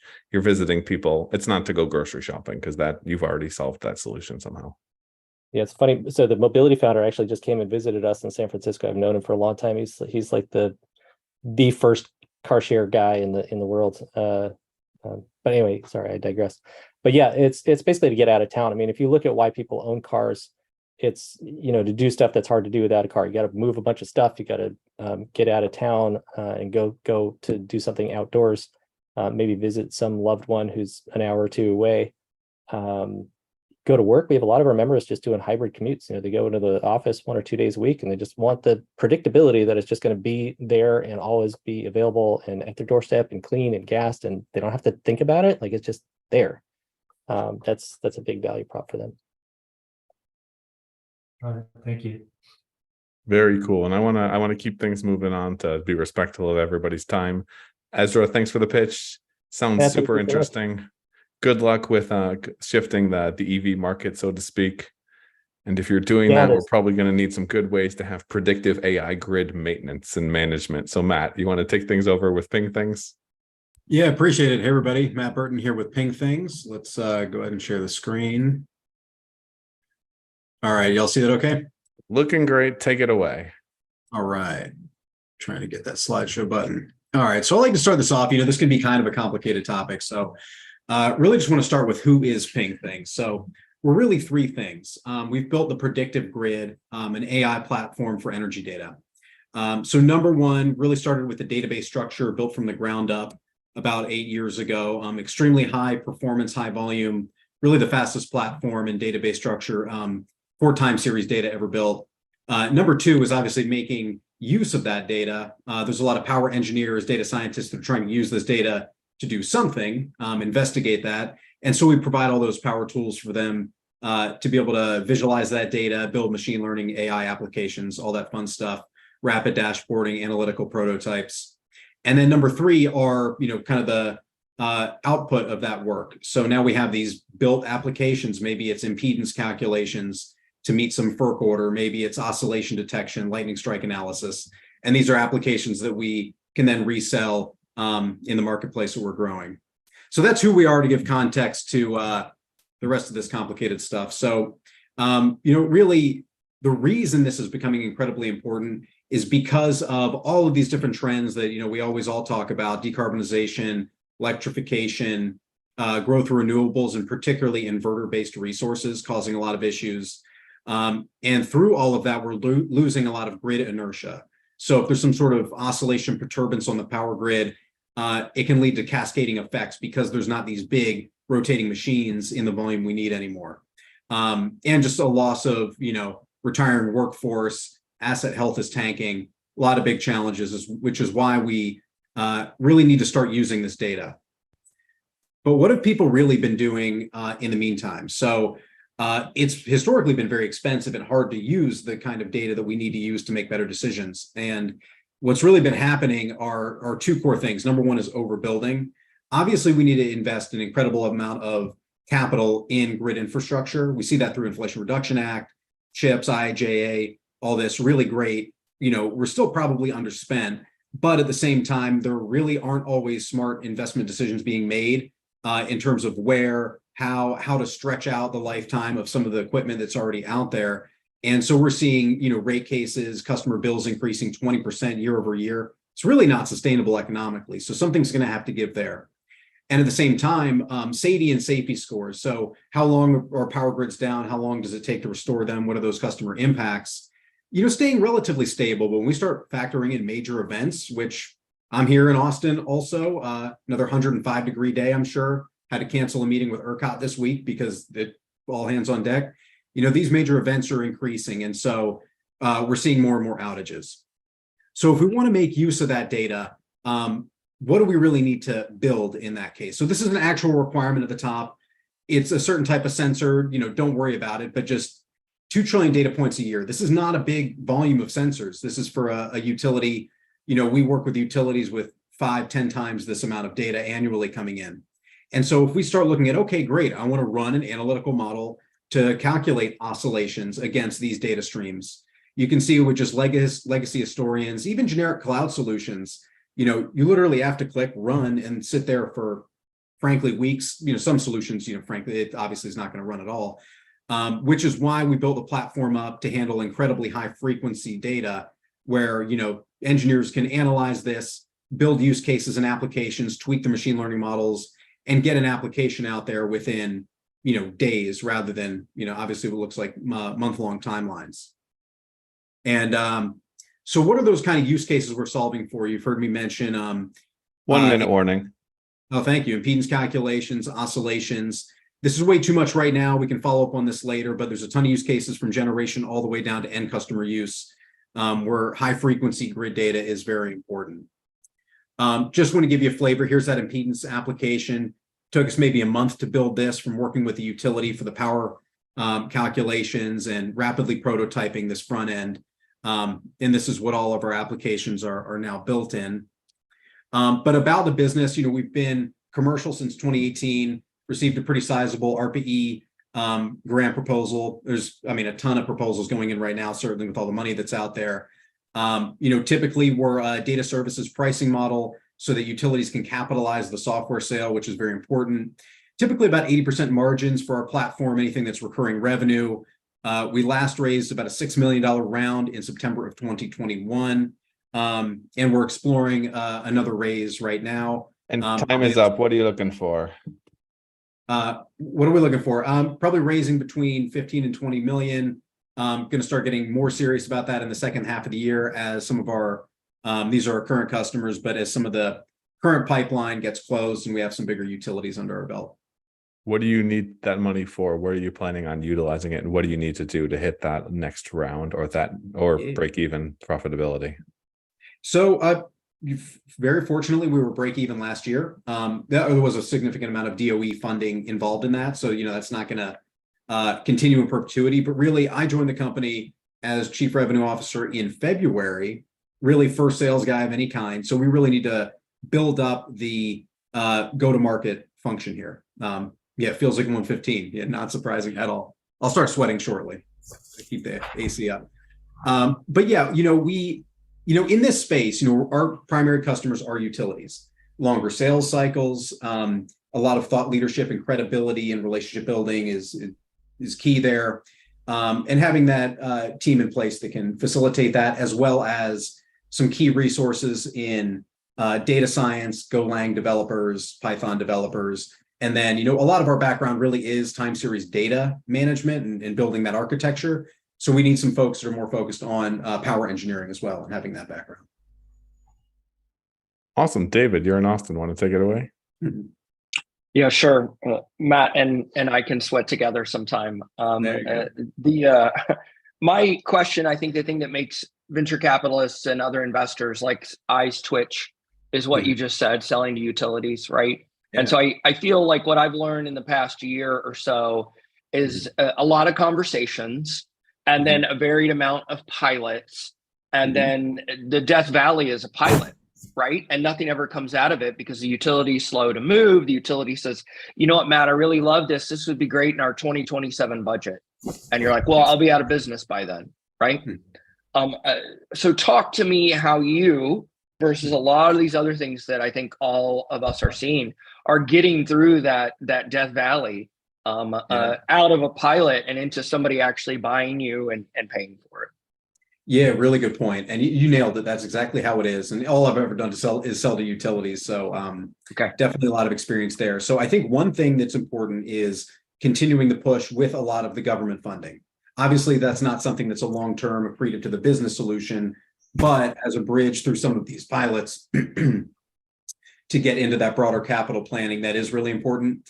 And also, one thing that I'm very strongly opinionated about here is productization, commercialization, and really strong process around the customer experience and working with utility.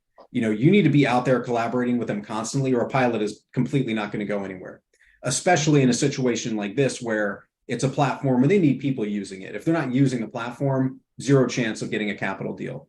And that's also why we need experienced salespeople to come in that understand that capital planning process, where frankly, right now, you know, it's July. I need to be having conversations with every utility for 2024 capital planning, or we're going to miss that entire capital window, certainly. So yeah, it's a combination of the customer approach and making sure you have some of those other funding vehicles to keep things moving for a couple of years. And then talk to me about the cost to utility. How are you thinking about pricing this, and what does that kind of look like for the utilities? Yeah, you know, I think if we were selling to a different market, it would be much more of a typical SaaS type of offering, or maybe a pure data services model that's, you know, compute and storage. With utilities, you know, our goal is to fit into that capital budget where it goes into the rate base. And so in that case, there's certain, you know, accounting things we have to do. And effectively, it needs to be a fixed price for 3 years, effectively. So really what we do is we gather an estimate of how much data, you know, how much are we going to retain it? Are you adding sensors, this and that? And basically do a cost up approach right now for the platform itself, so that we have a fixed price, 3 years, can capitalize it. For the applications that we're developing and commercializing, there it's more like an annual license-based, kind of a value-based approach, where we would expect margins to be more in that 90% range. And then my final piece, talk to me about just scale of this, right? Hey, I'm in California, we'll try anything, that's fantastic. Hey, you know, ERCOT, please boo them in the meeting when you attend. I know that's great, not great for your sales. It's how most Texas folks feel about ERCOT. But okay, great. Now I'm in Montana. I don't have an incentive to use you. Everything's just fine. You know, not a lot of folks live here. Everything seems fine to us as a utility. So are there overall nationwide incentives? Are there overall nationwide legislation? Just talk to me a little bit about how you sell to those smaller markets, but would be obviously a large volume of your business, and not just the people that are open or trying new things.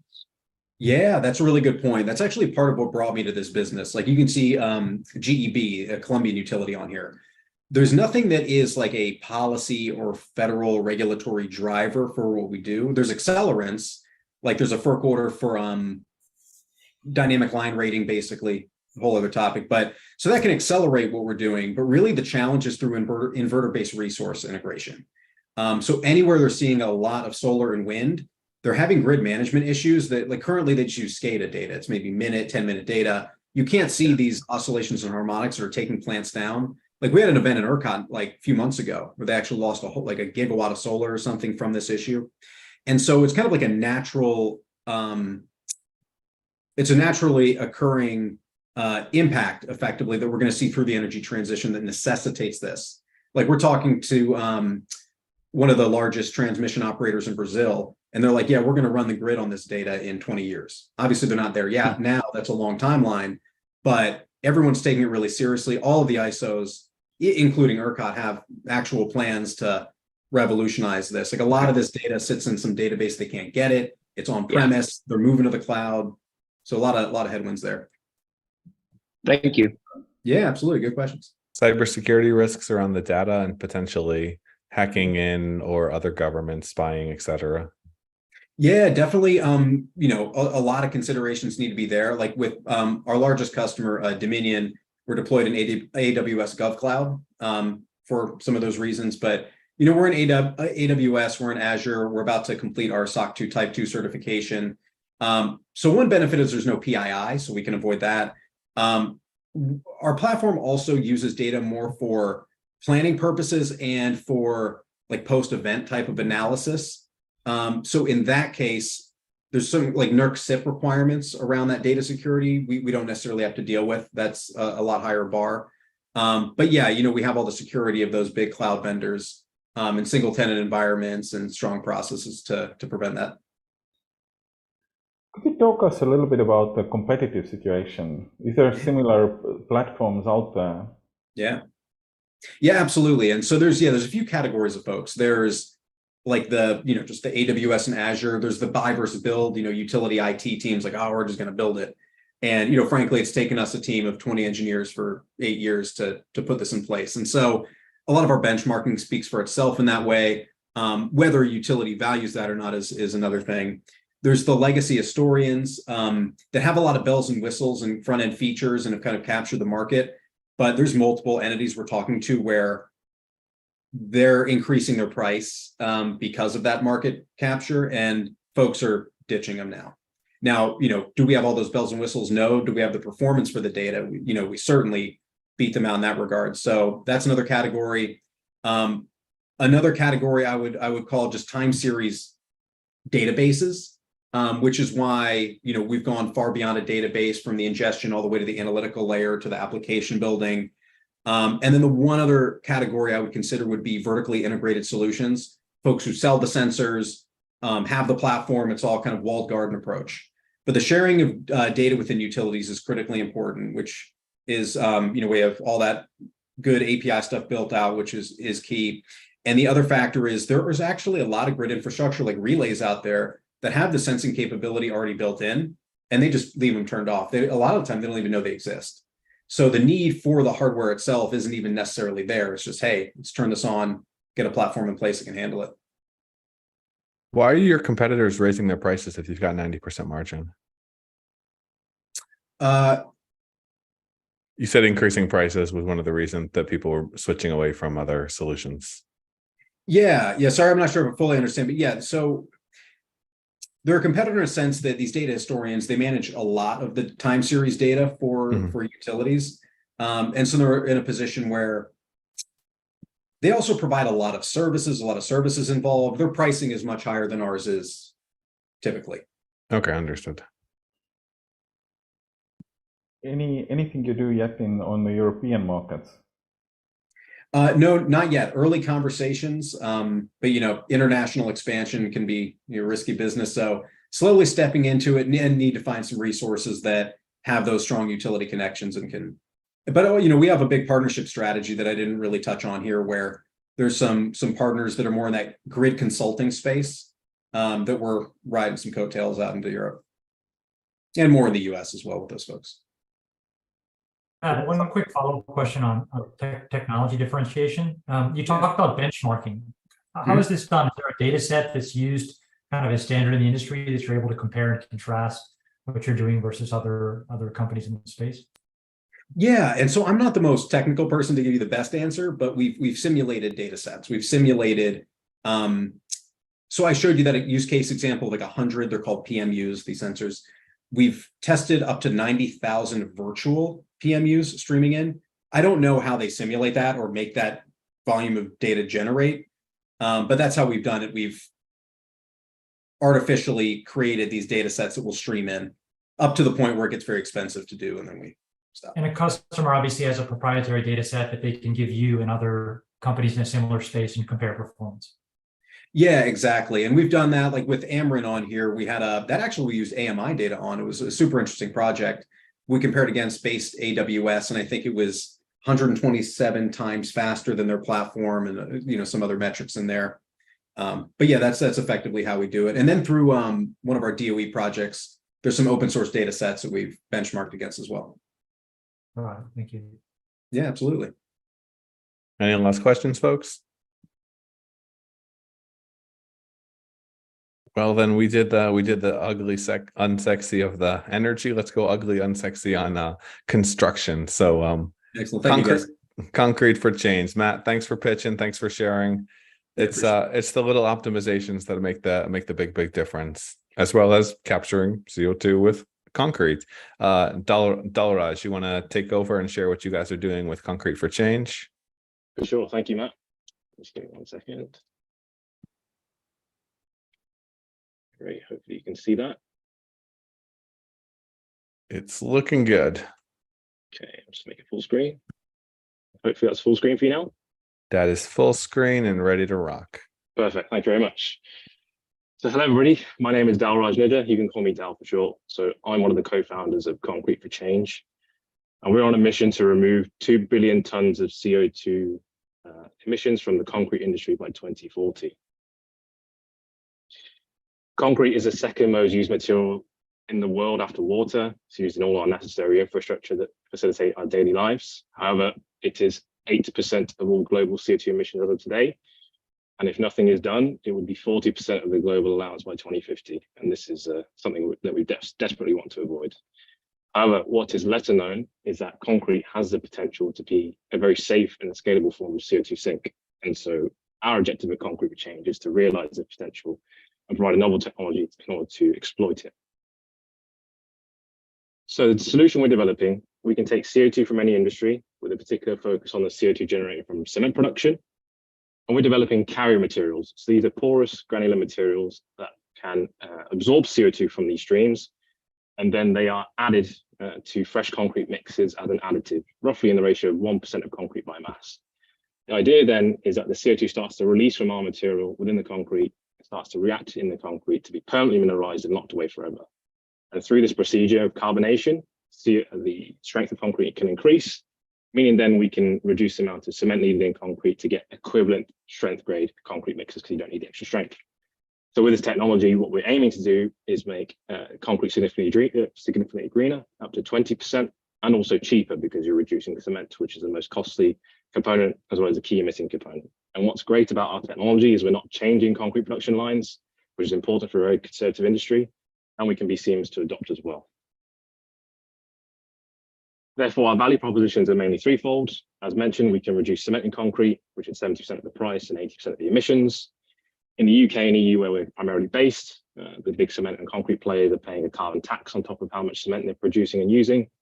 And also as well, we can sell our carbon offsets in the voluntary open markets and concrete offsets are sold at a premium. And so putting this all together, the impact we can have is for 100,000 meter cube of concrete, which is roughly the size of 2 skyscrapers, you're looking at 8,000 tons of CO2 removed using concrete that has our carrier material and up to 2.5 million in savings from lesser cement and carbon offsetting income. So to dig a bit deeper into the technological innovation, the carrier material, as you can see, is granular in nature and can absorb CO2, and then it's uniformly mixed within fresh concrete mixes, meaning then that the release of CO2 can happen in situ, and it's very controlled, so much so that the concrete uptake and mineralizes all the CO2 and none of it is leaked during any step of the procedure. And it's because an additive to concrete is very seamless to adopt. Concrete is already an amalgamation of different materials, typically cement, sand, gravel, water, and some other aggregates, some other additives. Ours is just another additive to go into the mix. Very minor change. Our current TRL is 4, but we're looking to scale up quite quickly over the next 18 months to finalize all the R&D we need to do and get to the market by 2025. And to this date, we've had a number of trials and traction since starting 2 years ago. We have 2 of the biggest concrete manufacturers who are 2 of our current investors, CM Cement Group and Goldbeck. And we do trials with them very regularly once we have prototype carrier materials ready to go. And we also have really strong interest from industry. Some of the biggest concrete and cement players have already submitted their interest for over 28 million meter cubed of concrete production utilizing our carrier technology, which is a significant revenue opportunity, as you can see. And we want to license our technology to these manufacturers by 2025. And so we want to take a cut of the extra margin we produce for them as our license fee.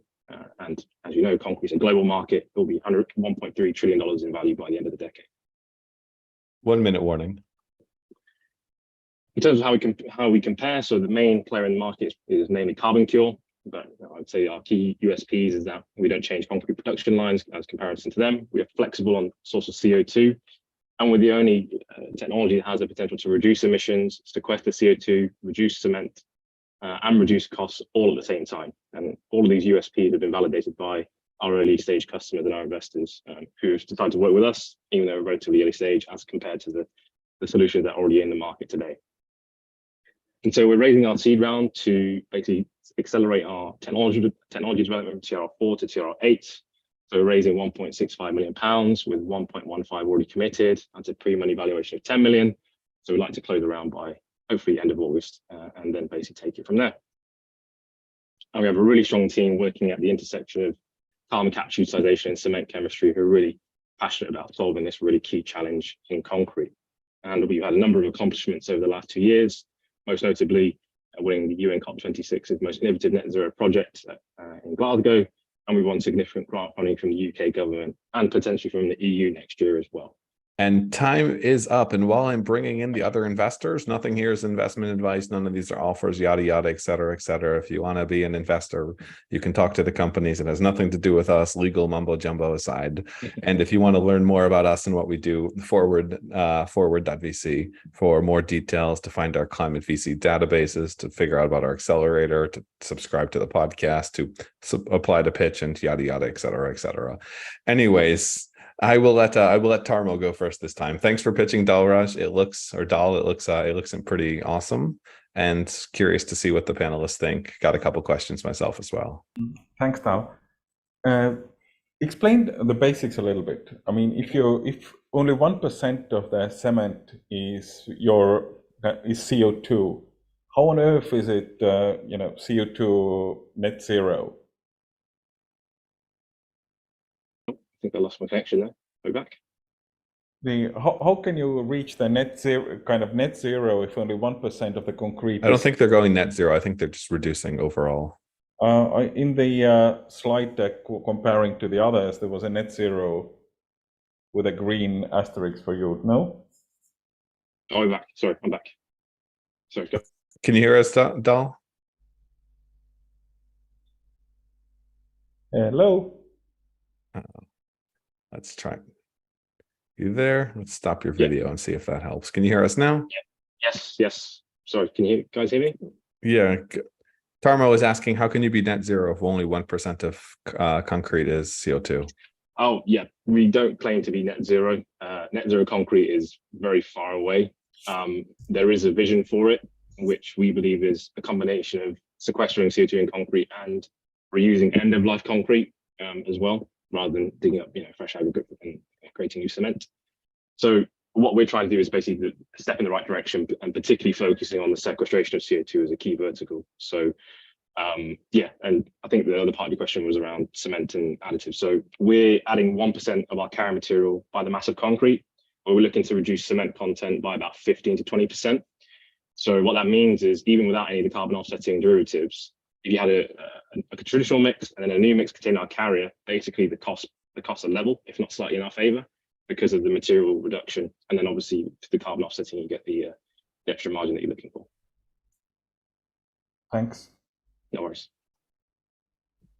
Next. Where's the tech from? How did you guys come up with this?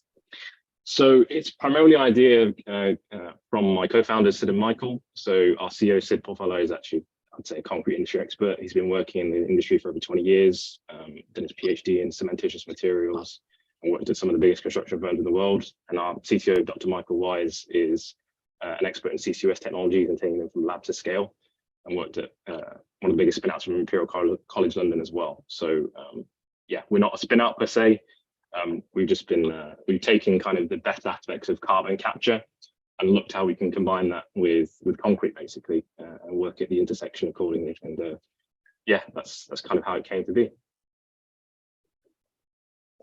Hey, Dal, this is David J. Neff with Ecliptic Capital. We've been looking at a couple of these, so a couple questions for you.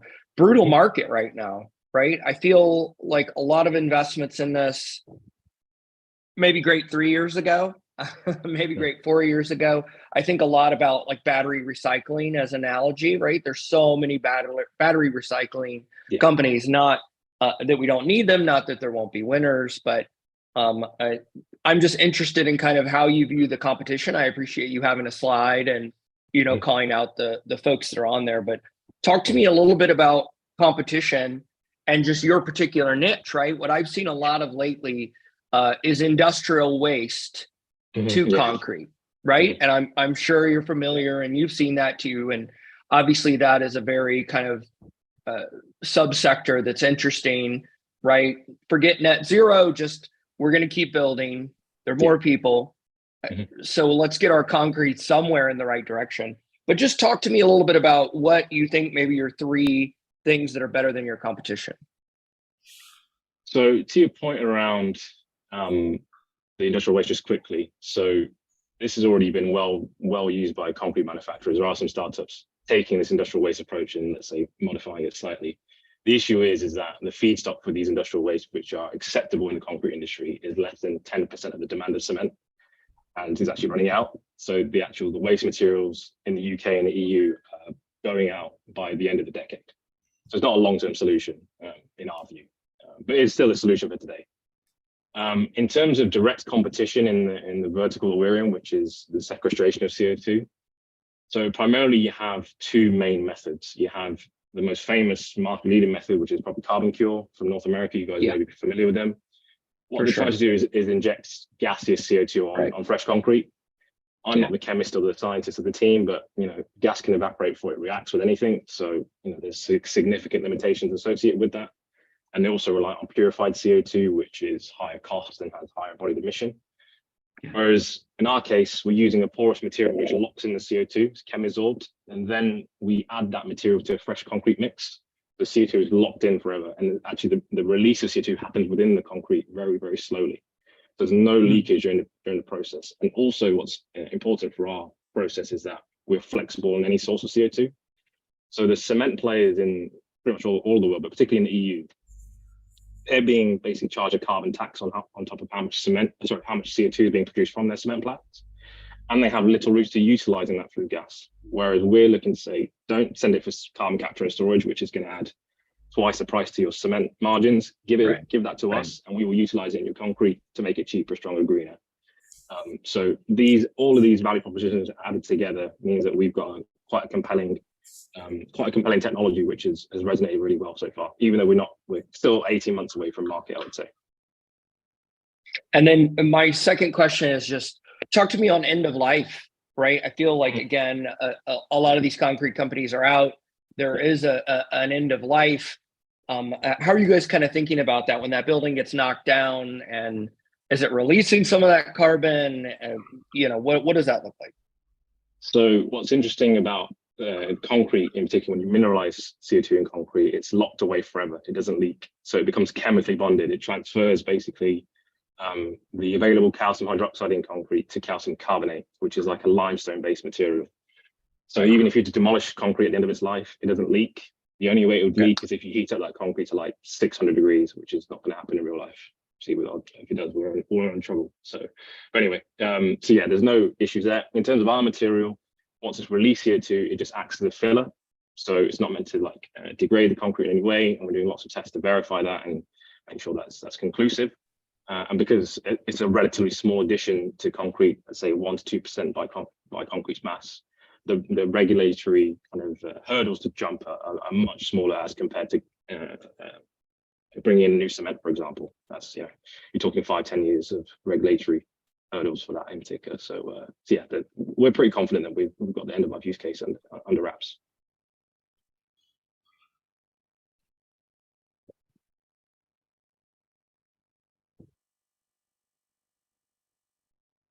Dol, quick question on kind of assessing environmental impact.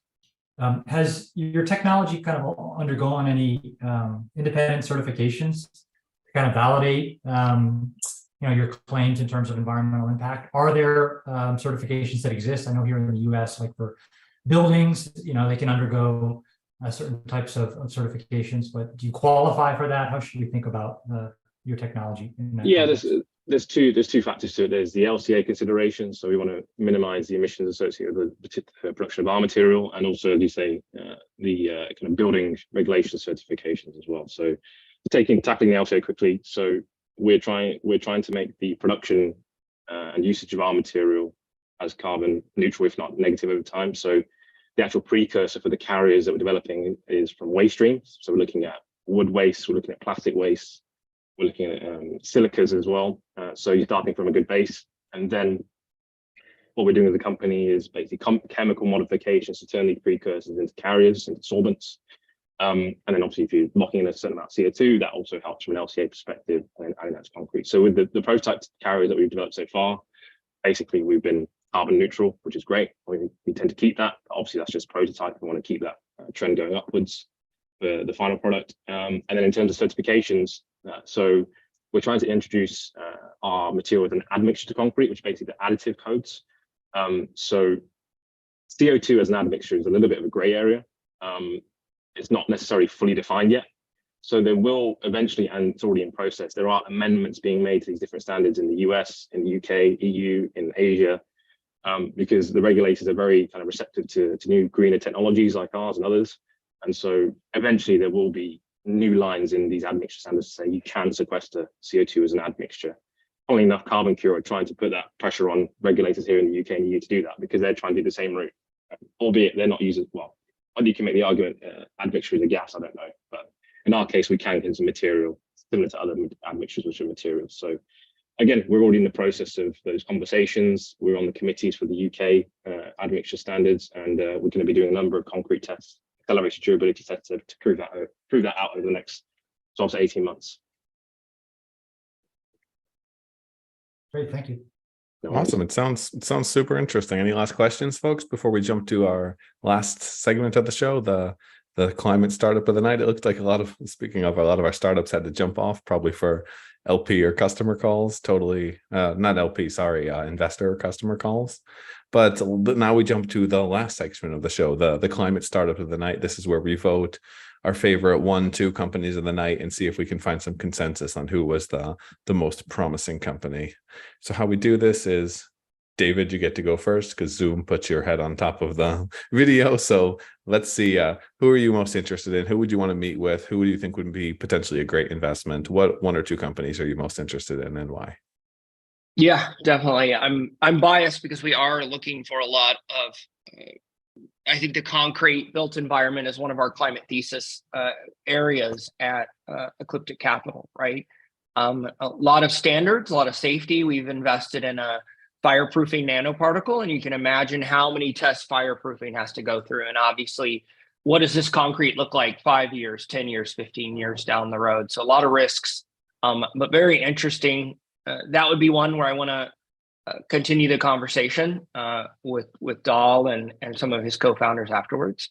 And then, although we don't invest in this area, as a firm, I found the BioNutrients company very interesting. Again, we're looking at a lot of synthetic bio. More in our world, it's in material science and not food science, right? Replacements for polymers, plastics, the ability to grow things that get turned into acrylics, right? Things like that, very interesting to us. So a little off topic because, you know, they're obviously focused more on food, but I like where they're going. I think that's personally interesting. And there's probably a lot of, how did he phrase it? Food hype that they take advantage of, right? They're not looking to replace something. People are just always on to the next hype cycle, which is both a risk and something that's attractive as far as that company maybe getting some investment. Maybe they hit a triple, to use a tired sports analogy. Maybe they hit a home run there, and then that company gets picked up pretty soon. So again, not a fit for us, but interesting to myself.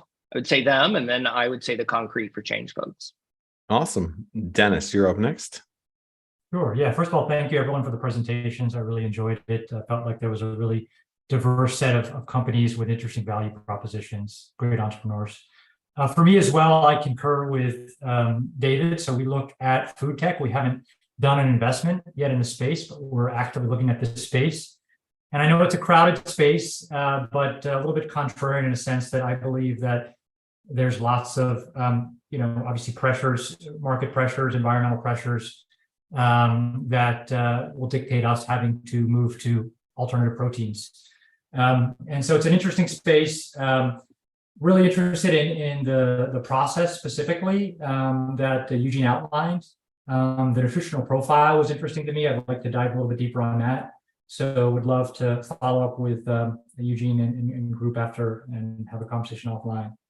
A second one for me, also not a space that we're actively looking at necessarily, but was really impressed with Rightcharge and the traction they've been able to get, in the industry that they're in. So again, it's pretty difficult to get. It's easy to get pilots with OEMs, but it's difficult to get an OEM to put you out there in front of a customer. And so really impressed with what they've done with Mercedes. And yeah, would love to learn more. And then Tarmo. He's even got the notebook. He just forgot to unmute himself. Super professional. Yes, I am the real old school journalist. The on both sides, the muting and the notebook. I think on the Eugene and Algae proteins, I do have to agree that they were definitely one of the most interesting startups of the session. I was lucky enough to give a call to the friend who's building an Algae startup before this session, and he really challenged the idea of scalability. And I think Eugene answered these questions quite nicely and explained how they can grow this business. I think, yeah, I agree on that definitely. The other one I would kind of pick up also, not the classical VC case, but the Nepalese brick producer was actually quite interesting case. As a journalist, they would be probably the first one I would write about. They would be an exciting story. Absolutely. And then I guess last but not least is yours truly. I liked Sophie's BioNutrients as well. Eugene, I think it's really interesting. I think the more we can grow in water, the more efficient we can grow. And I do think that protein source kind of trumps all of the pretty inferior plant-based protein sources out there. I would say, yeah, clear winner, Eugene, just like David said. And then I was also pretty impressed by what Rightcharge has done without a whole lot of help, and what Concrete for Change potentially can do. But all the companies that pitched, super interesting, very good job even getting here. We had to screen through lots of companies to get you.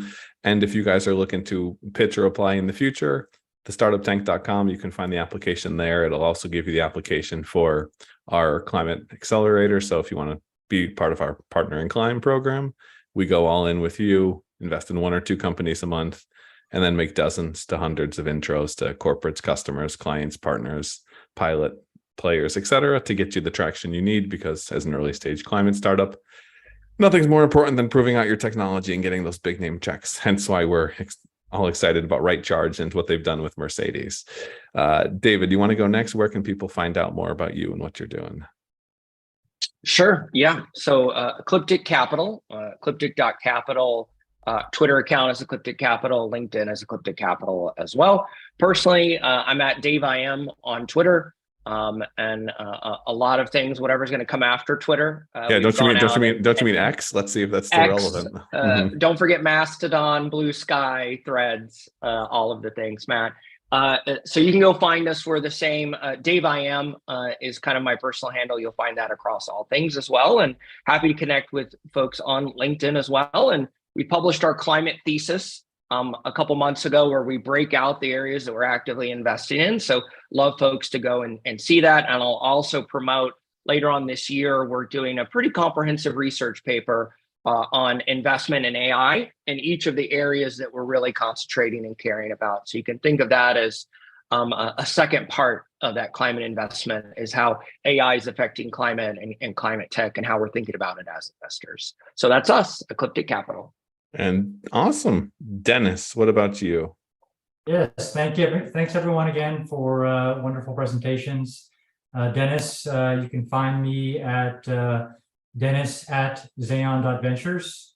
Our website as well is www.zeon.ventures. I'm also active on LinkedIn as well. Awesome. And then Tarmo, plug the podcast. Where can people find you? Thanks.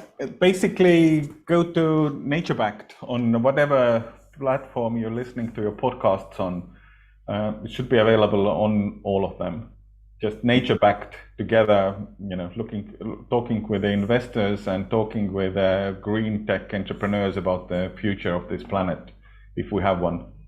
Yeah, if we have one. And if you want the inside scoop on me, you can find the interview I did with Tarmo a while back as well on NatureBacked. Just check it out, Matt Ward, NatureBacked. And you guys, if you need a partner in Clime, someone to help you grow and scale the company, forward.vc will be the most hands-on investor or player you've ever seen. If you're trying to fundraise, we've got our climate VC database. You can find it here and on our site, forward.vc/VC database. Join Climate Techies. We've got a climate solutions database as well for corporates, governments, smart cities, consultants to find you. And then we've got the Startup Tank, which is just thestartuptank.com. Apply there. You can subscribe there. Everything's pretty much there. Just find us, forward.vc. We invest in companies that move the world forward. We'll talk to you guys later. It's time to move this forward because it's been a long one. Cheers, folks. Ciao. Bye-bye.